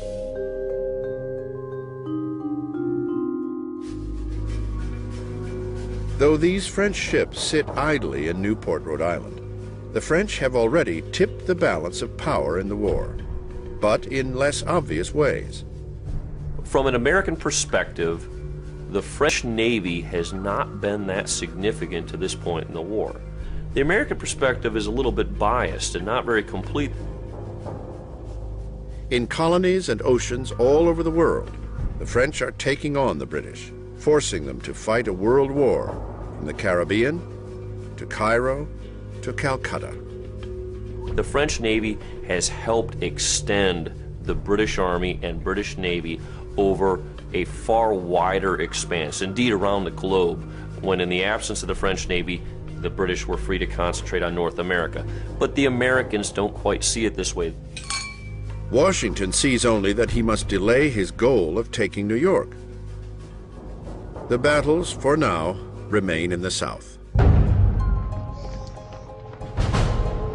January 16th, South Carolina.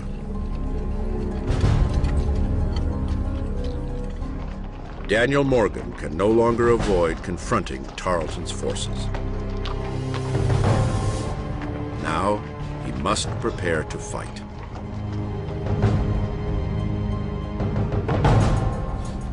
On the eve of their battle, Morgan visits with his troops.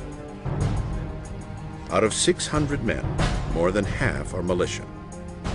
The same untrained forces that were last seen fleeing the field at Camden. Morgan's challenge? Make them engage. As he faces the most grueling battle of his life, Morgan rallies these citizen soldiers. Just hold up your head, boys. And when you return to your homes, how the old folks will bless you for your gallant conduct. Daniel Morgan. Morgan has great rapport with his troops. He loves to joke with them, to talk with them. I think they really just find him one of the great officers they've ever served under. He tells them things like, "We'll have you home soon, boys, to kiss your girlfriends." January 17th. On a mild winter morning, the battle takes shape on a field known as Cowpens. Here, Morgan puts into play his own new strategy, one of the most inventive of the war, and most timely.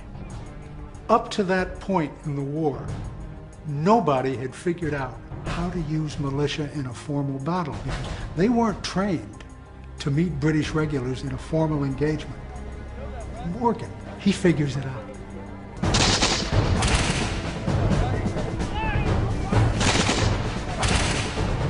Like others before him, Morgan puts his militia out front, the first line to meet Tarleton's charging British soldiers. Only this time, he tells them to fire just 2 shots, a quick volley, and then fall back. Against the onslaught of the British charge, they do just that. When the British see this, they think that they have earned a replay of Camden, that they have essentially caused a rout of the militia forces who are breaking from the field. They will pursue a headlong rush and find themselves facing the very well-directed volley fires of Morgan's regulars. The result is predictable for Tarleton's Legion. Bannister Tarleton, the aggressive and ambitious young officer, drives right into Morgan's trap. The Continentals reply with alarming force.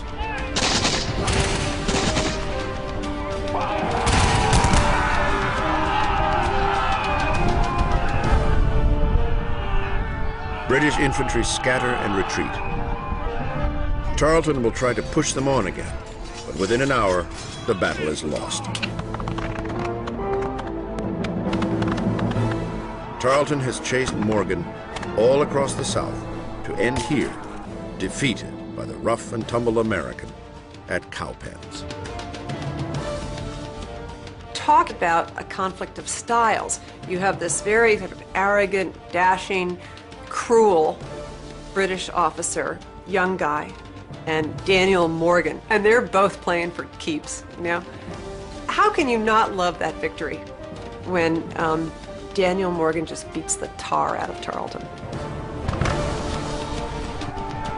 Most of the entire British detachment at Cowpens is killed, captured, or wounded. This time it is bloody Bannister Tarleton who is seen fleeing the field. He will escape, soon to rejoin Cornwallis's army, thirsting for revenge.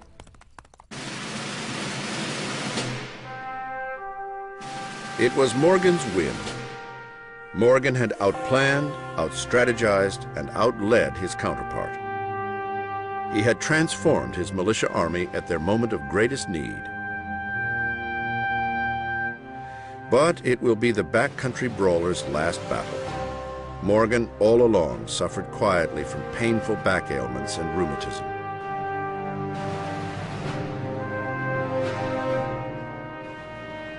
You could say, why is he retiring now? He's just won this big, monumental victory.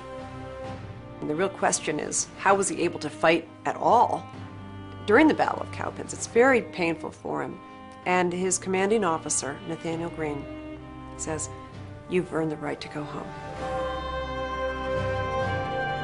Morgan, who had spent a lifetime of fighting, will now watch the war from a small farm in Virginia, from the sidelines.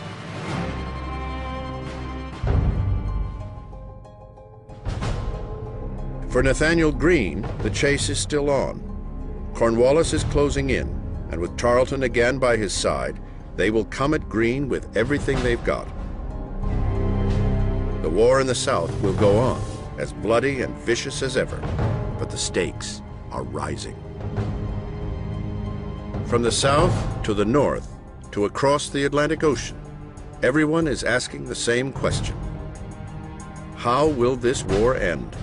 And when? For everyone, time is running out on the American Revolution.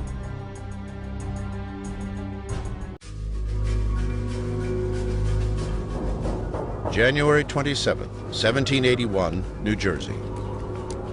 The war for independence drags into its 6th year. Money, spirit, and patience are flagging throughout the army. Time is running out. Only 3 weeks into the new year, the situation reaches a crisis point. The Continental Army, exhausted and neglected, is on the verge of revolt. In no time, Washington has mutiny on his hands.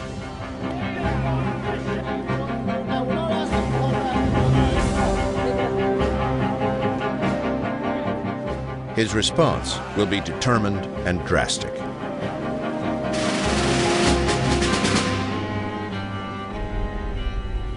Unless effectual measures are taken to place the army upon a more satisfactory footing, its dissolution and the utter ruin of our cause will be the inevitable consequences.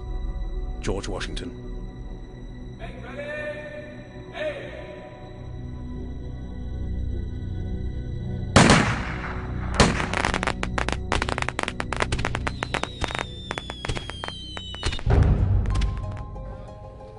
The story of the mutiny began on January 1st in Morristown, New Jersey. There is little to celebrate this new year. The war has become an unrelenting misery. Soldiers from the Pennsylvania line reached their limit. Unpaid, underfed, and barely clothed, they can endure no more for the great cause. By 1781, the Continental Army has become, in many ways, the professional organization that Washington wanted and needed it to be. But it's an army that is unhappy. They haven't been paid in a long time. And when money has been forthcoming, it has been paper money that is depreciating moment by moment. It's worth less every day. The soldiers are quite clear about the fact that they are loyal to the cause, but they want the terms of their contract to be honored. Enraged, they voice their grievances to their superiors. But there is nothing to be done. Congress, without the right to tax, is out of money to pay its soldiers. The soldiers are not swayed. They see this as a series of broken promises.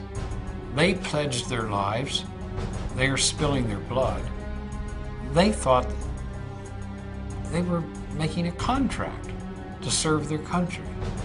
But the country isn't honoring the contract. The officers watch from the comfort of their quarters. Some are sympathetic, but others brush the soldiers' concerns aside. Suddenly, the ideas of the revolution, the talk of liberty and equality for all men, seem no longer to apply. I don't think the fact that the officers had better clothing, better food, better equipment endeared them to the regular troops who were so cold and so hungry and so behind in their pay. Within the revolution, a rebellion grows.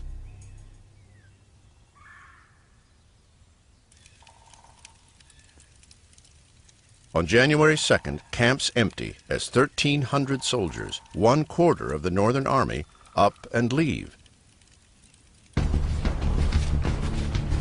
They march out, taking cannon and weapons, with one destination in mind: Continental Congress, a 2-day march away in Philadelphia. Their plan? Make Congress listen. They get as far as Princeton. They seize the town of Princeton. Washington sends an army to surround them there, and they negotiate a peaceful settlement. The troops who want to go home get their money. The troops who want to stay get the clothing they need. About half of them go home. And that's the end of it.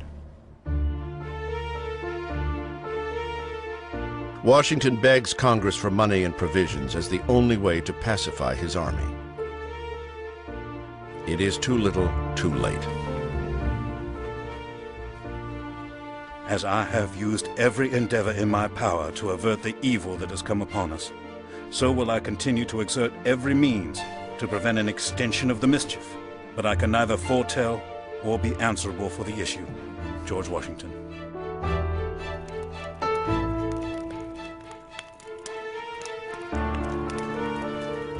Fresh unrest spreads among other camps. They too want what they believe they are owed. January 20th, 1781. Pompton, New Jersey. Now 200 soldiers from the New Jersey line rebel. They too begin their march to Congress. But this time, Washington will strike them down. For the sake of the revolution, these mutinies must end. He couldn't have an army where mutinies took place and hundreds of men left and went home. The army would implode and the war would be lost.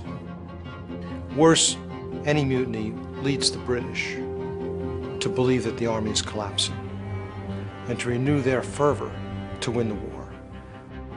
Washington's view is, that's it, enough's enough. The mutineers don't get far. All are quickly captured. Among them, 3 men, the ringleaders, are sentenced to death by firing squad. But they are not the only ones who will pay a heavy price for their insubordination.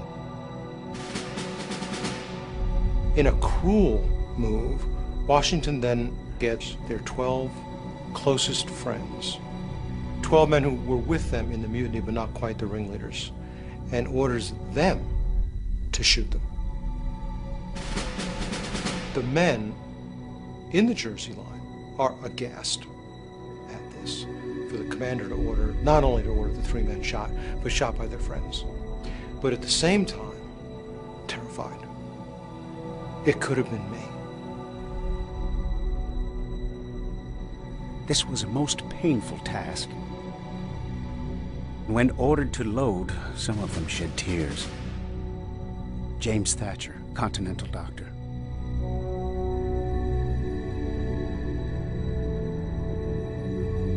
The first 6 men fire.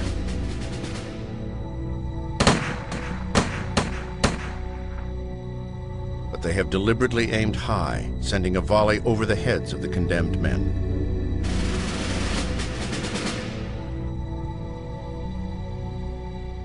the second 6 are immediately assembled, and under penalty of death themselves, ordered to shoot.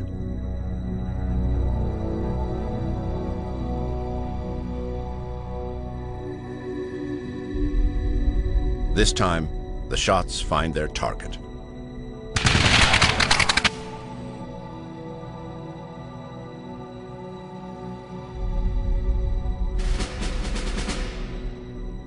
The punishment sends a clear message. Sedition will no longer be tolerated in the Continental Army.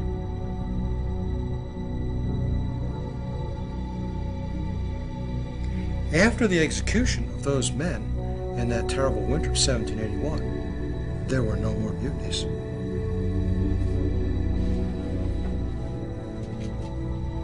But the unrest in his army has shaken Washington.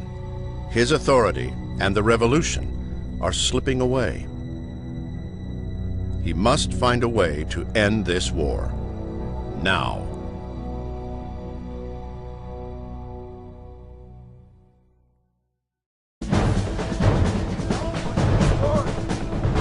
In the South, the war continues without pause, an ongoing showdown between two determined armies. Having surprisingly beaten the British at the Battle of Cowpen, the Continentals steady themselves for revenge. The British will seek to make an all-or-nothing push to annihilate the rebel force.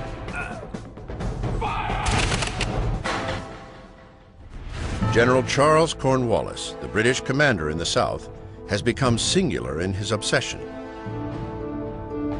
He will not stop until he can make the Continental Army stand and fight.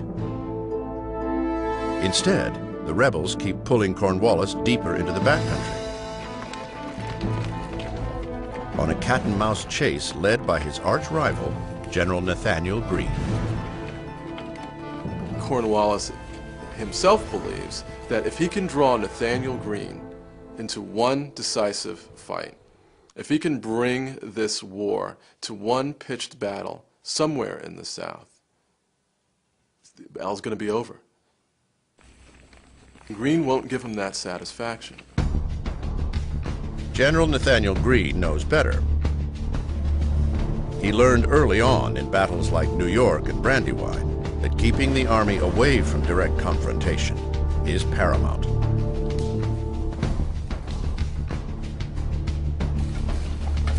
Like a boxer who realizes his opponent hits harder, Greene's plan is to keep moving, to wear down and exhaust his enemy. If he can buy time, he can get reinforcements. Greene draws Cornwallis step by step farther from his lines of supply, farther from the possibility of reinforcements, farther from the point of no return. Greene has been leading a chase for months that zigzags across the South. Through swamp and forest, Cornwallis manages to stay close, often trailing by a few hundred yards. But the Continentals are like a mirage that disappears as he draws near.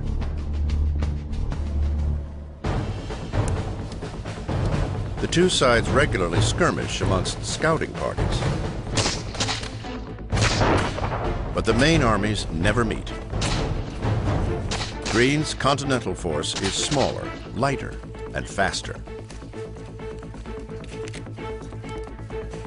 The British, by contrast, are encumbered. They will need to take extreme measures to keep up.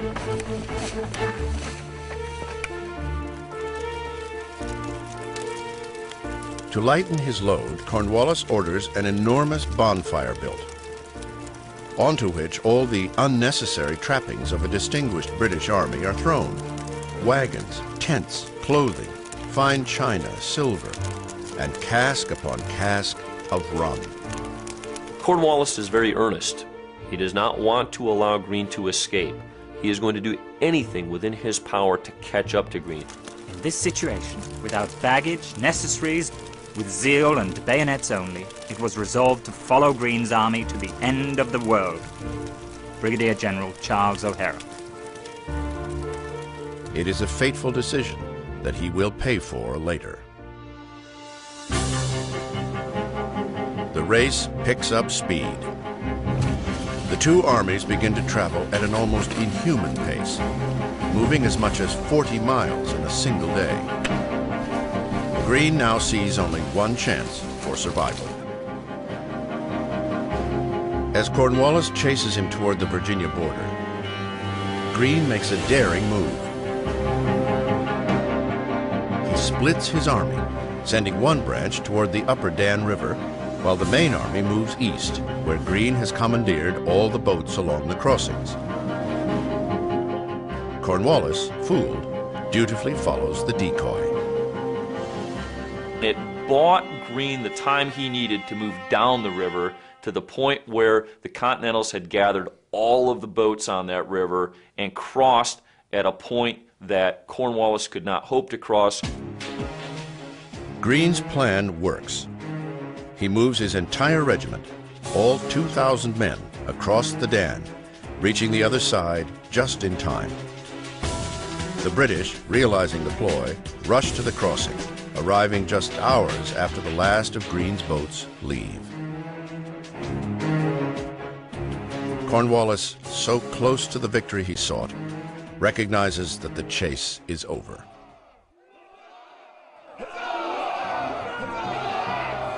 The cheers from the Continentals are so loud they can be heard across the river, a taunting sound to the British. But it is genuine joy.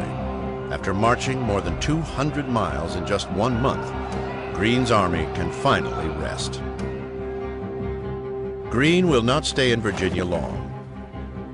He will get what he needs, new supplies and new recruits, and change his game.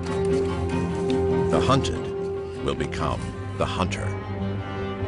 Here in the South and beyond, the tide is about to turn.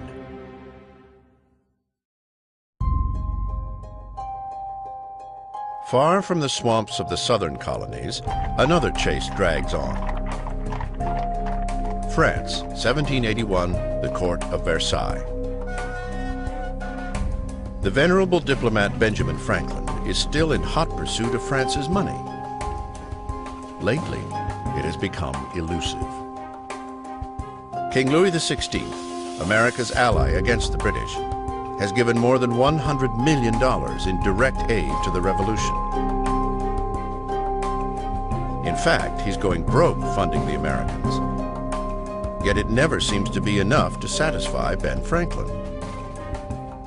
Franklin gets these truly amazing shopping lists from Congress. They are requisition lists for everything from thimbles and shovels and thread and drums and paintbrushes too. Oh, and by the way, 30,000 blankets and 50,000 uniforms, and a ship of the line would be nice too.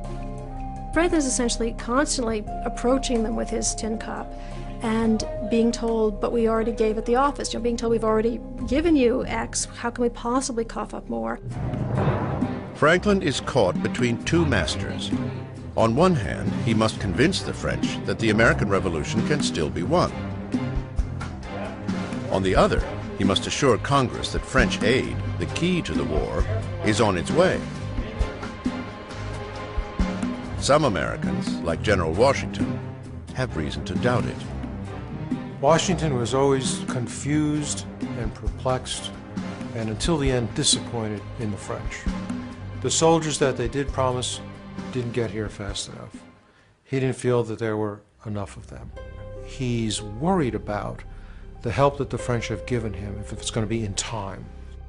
Unbeknownst to Washington, his concerns are being answered. Quietly, on its own schedule and with its own agenda, the French Navy finally makes a move that will change the war. March 1781. On the eastern coast of France, a shipment is being prepared. The mighty French warship, the Ville de Paris, readies for a long voyage to the Americas. At its helm, the Admiral François-Joseph Paul Comte de Grasse, one of France's most talented admirals and greatest glory seekers. De Grasse's stated mission is in the Caribbean, where France's critical trading interests lie. But if the timing is right, de Grasse plans to visit North America. After all, this is a war against the British, a cause beloved by all French. It's important to remember that France is in this conflict not to secure American independence. France is in this conflict to humiliate the British government, to hopefully seize some territory from Britain, and to slice off a major part of the North American empire from the British Empire.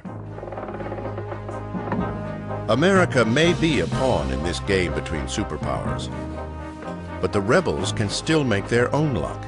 Their next moves will shape fresh opportunities for all sides. February 22nd, 1781. General Nathanael Greene pushes his players into position. He readies his army, now regrouped and resupplied, to cross back into North Carolina, where he will now seek the confrontation with Cornwallis he once avoided.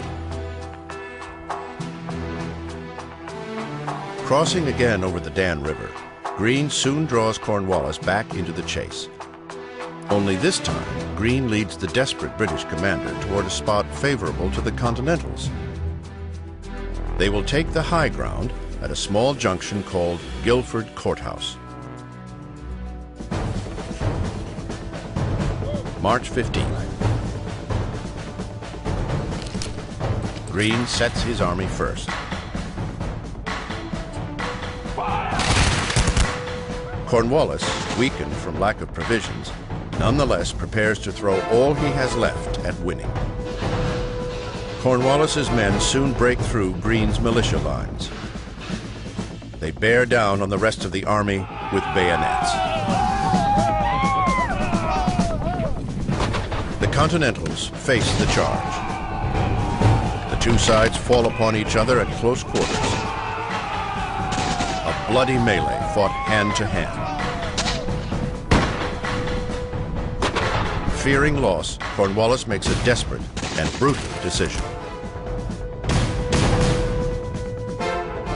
Cornwallis turns to the lieutenant in charge of artillery and orders him to fire grape right into the mass of struggling men, both Americans and British, in order to break it up.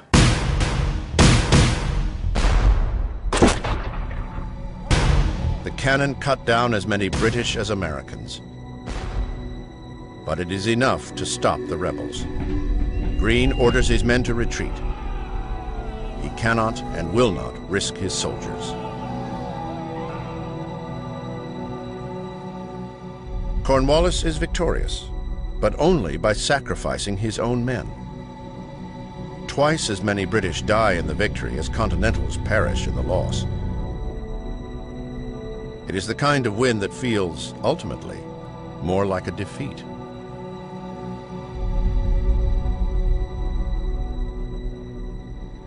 The months spent chasing Greene have cost Cornwallis greatly and gained him nothing. Defeat of the rebel army is not 1 inch closer to him. He will leave the Carolinas an ambiguous victor in search of more decisive battles. But he leaves the British strategy in tatters, just at the moment the Continentals and their French allies are about to move as one.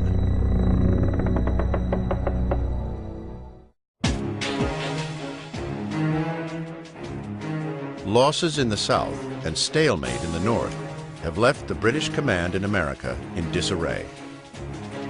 Worse, public confidence back home is weakening. London, England, 1781. All of Britain is tiring of this increasingly unpopular conflagration, whose costs in money and human life continue to escalate. King George and his cabinet may try to spin it differently, but they cannot change the facts. The insurgent colonies are showing no signs of submission. The British people are saying, come on home. What's in this for us? They're wondering, how is this going to end? How is this going to play out? Or is this just going to go on forever?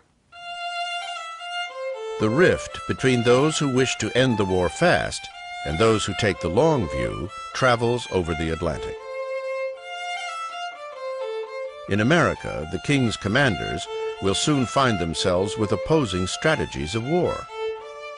In New York, Sir Henry Clinton, the overall British commander, takes a patient view of things. It's easy for him, surrounded as he is by all the luxuries the colonies have to offer. Clinton has 4 houses that he lives in New York. He's living pretty high on the hog, well supplied. Certainly his liquor bill is remarkably high. Found great enjoyment in the arms of Mrs. Badley, who was the wife of a British officer. I would guess it was hard for Clinton to leave New York. It was comfortable, it was loving, at least Mrs. Badley was. The way Clinton conducts the war from New York, it's almost like he's waiting for events to throw him an advantage that he can then act upon. Cornwallis's instincts are to act. Cornwallis's instincts are to fight them to death. Now, my dear friend, what is our plan? Without one, we cannot succeed. If we mean an offensive war in America, we must abandon New York and bring our whole force into Virginia. General Charles Cornwallis. Cornwallis pushes his contest into Virginia, but he is soon cut short. Clinton, opting for defensive wars, orders him to set up a protective base along the coast. This adventure through the South inland is not working. We need to make sure that we secure the kinds of bases, the footholds that will allow us to maintain our position in North America and fight another day.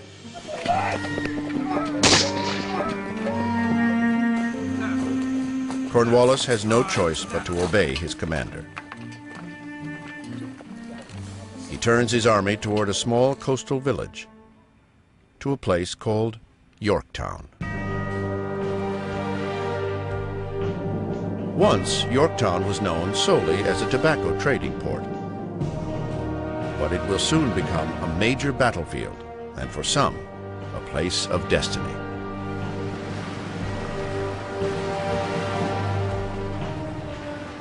July, the Caribbean.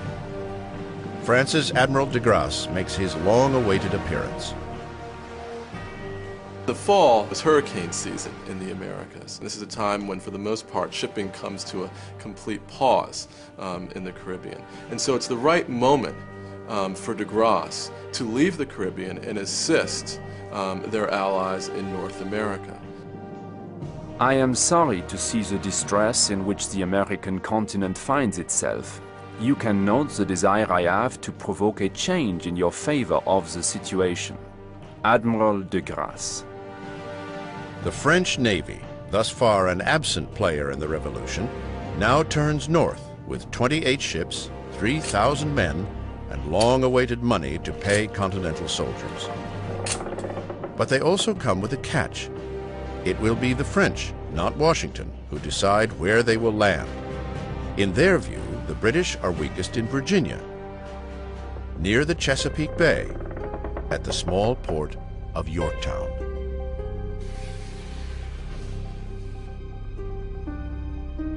Washington had his heart set on retaking New York, but when de Grasse says he's going to the Chesapeake, he's going to be there just for a certain time, Washington then makes really the greatest decision of his career.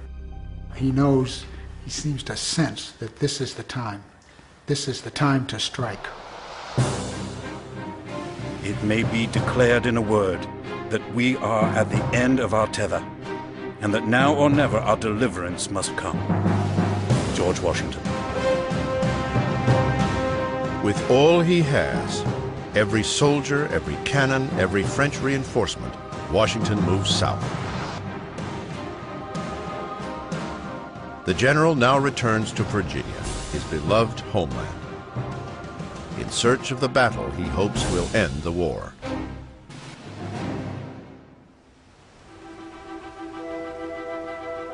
Washington breaks his stride just once, as he rides ahead of his army on a mission of a more personal nature.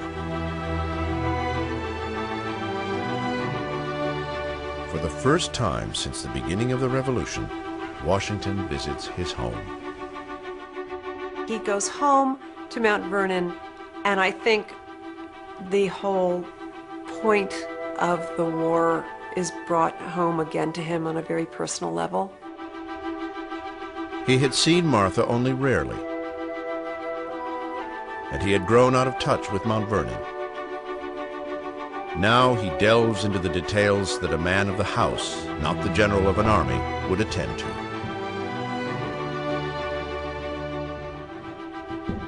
There is the ongoing renovation of Mount Vernon and the particulars of running a southern plantation. 6 years ago, he left them behind to take charge of a rebellion that turned into a revolution, and a revolution that turned into a world war. Now, he longs for it to be over. This is what I'm fighting for. On one hand, and then on the other hand, it's when can I get home?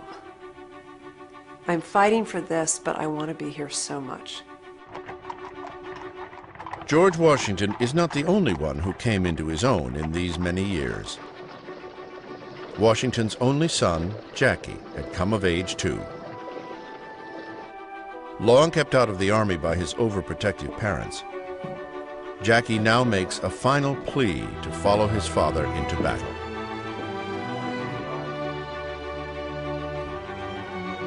This time, Washington softens. It is a testament to Washington's confidence. With all good fortune, the end of the war is at hand.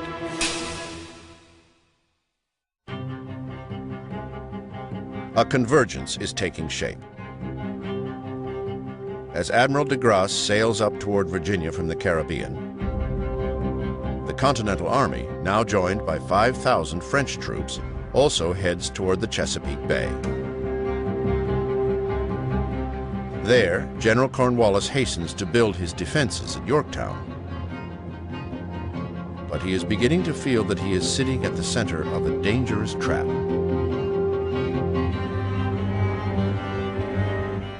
Cornwallis raises the alarm. He writes to Clinton in New York. Sir, if I had no hopes of relief, I would rather risk an action than defend my half-finished defenses. But if you cannot relieve me very soon, you must be prepared to hear the worst. General Charles Cornwallis. Clinton's response? Vague promises. Your lordship may be assured I shall endeavor to reinforce the army under your command by all the means within my power. Sir Henry Clinton. Cornwallis will soon find himself hanging on those promises, while Washington and the French will get their chance to fulfill the promise of alliance. For each player, the war's endgame has arrived.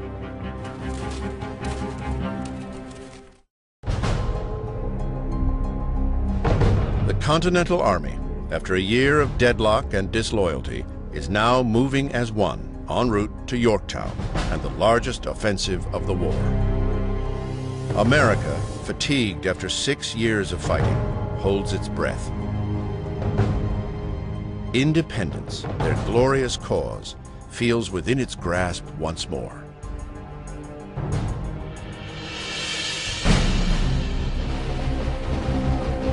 September 5th. Admiral de Grasse and his French fleet arrive first to the Chesapeake Bay and take on the inadequate British force sent to chase him out. The two navies clash at sea for 4 days. Both fleets are badly hurt, but it is the British who must give up the bay.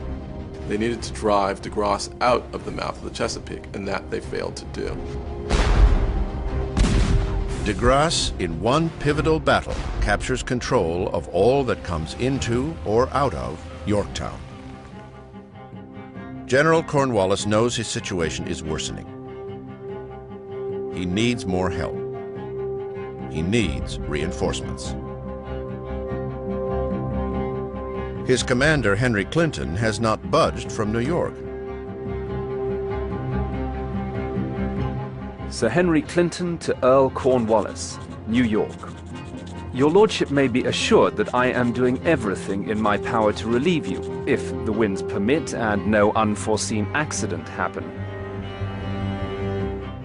This, however, is subject to disappointment. Sir Henry Clinton. Earl Cornwallis to Sir Henry Clinton. Sir, I shall have no doubt, if relief arrives in any reasonable time, York will be in the possession of His Majesty's troops. General Charles Cornwallis. Cornwallis, feeling magnanimous, takes faith in Clinton's tepid promises. Imprudently, he stays put.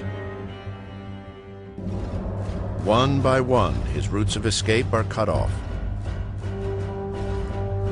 De Grasse's ships inch up the York River. George Washington takes the south. French ground troops occupy the north and west. 17,000 French and Continental soldiers now surround Cornwallis. Washington presents his plan. Launch a massive frontal assault on Cornwallis. His European allies disagree. Yorktown has now become heavily fortified. Washington will lose a lot of men in the assault. General Rochambeau, the French commander, suggests a long-range siege of cannon and mortar. Washington sees it as a better strategy. One of his great gifts as a commander was to listen to other people and often do what other people suggested, even if he was against it at first.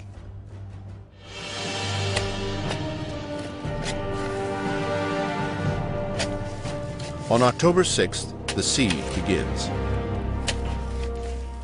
Trenches are dug that will, in time, envelop Yorktown, like the tightening of a noose. Earl Cornwallis to Sir Henry Clinton. Sir, the enemy made their first parallel on the night of the 6th. On the evening of the 9th, their batteries opened, and have since continued firing without intermission.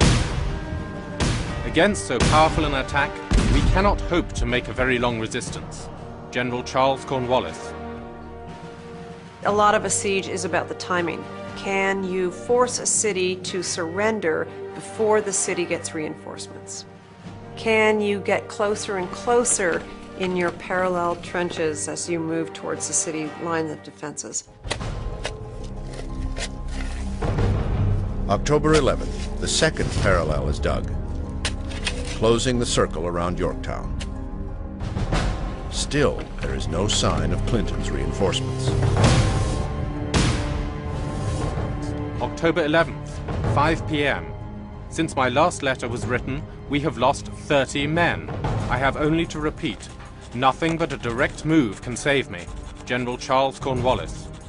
Clinton promises support, and Clinton promises support, and Clinton promises support, and Cornwallis waits for the support, and he waits for the support, and it doesn't arrive.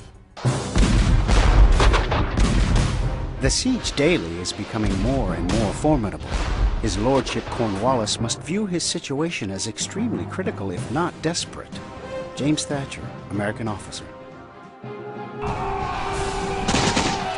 October 14th, 8 p.m. Washington's troops close in and make a full-scale attack on the outer redoubts of the fort.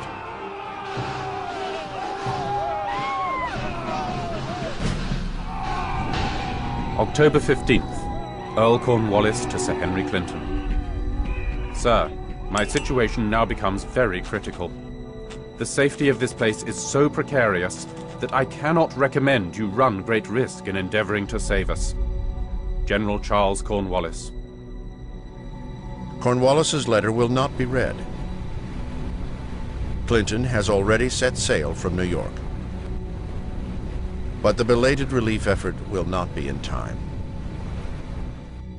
His window has closed.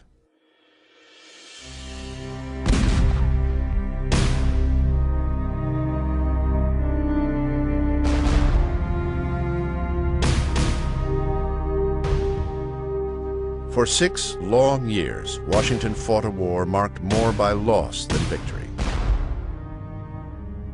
Now his day has come.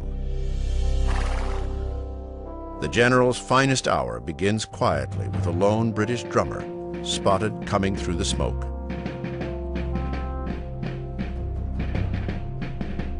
The enemy beat a parley, and Lord Cornwallis proposed a cessation of hostilities to settle terms for the surrender of the posts. To this he was answered that a desire to spare the further effusion of blood would readily incline me to accept of the surrender, but that I wished to have it in writing. George Washington. When he got Cornwallis's letter proposing the cessation of hostilities, his heart must have been ready to burst. Because I think he must have known, just as Cornwallis knew, that was it. This was the end.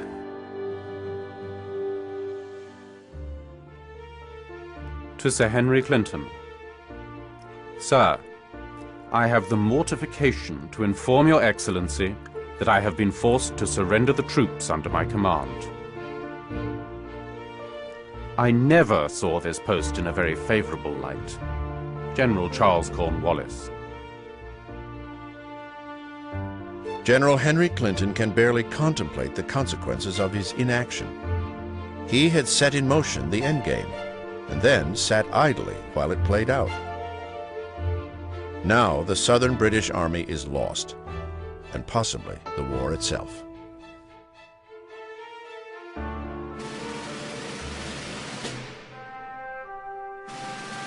October 19th, 1781.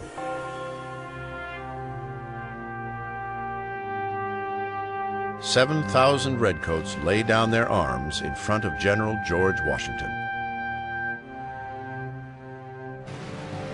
On this momentous occasion, only one person is missing.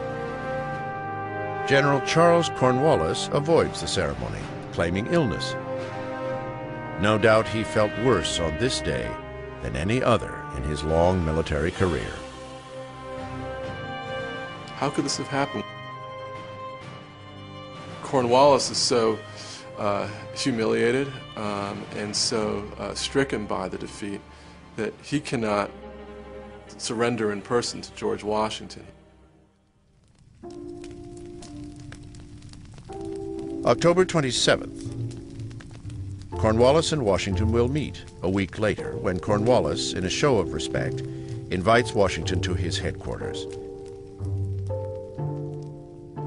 What the two men discuss is not recorded. But surely they must have shared the same thought. Now they come together as equals, as the commanders from two nations. One ancient and powerful, the other on the verge of being born. For the Americans, certainly there are euphoric feelings of victory. Now, though, the more difficult task of building a nation begins.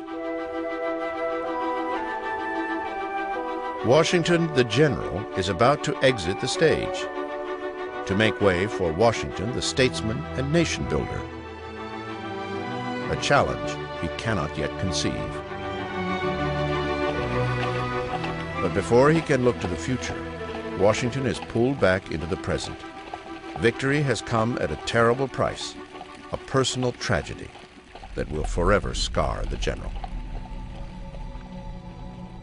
During the siege, Washington's son, Jackie, who finally came to fight alongside his father, falls ill to a devastating camp fever.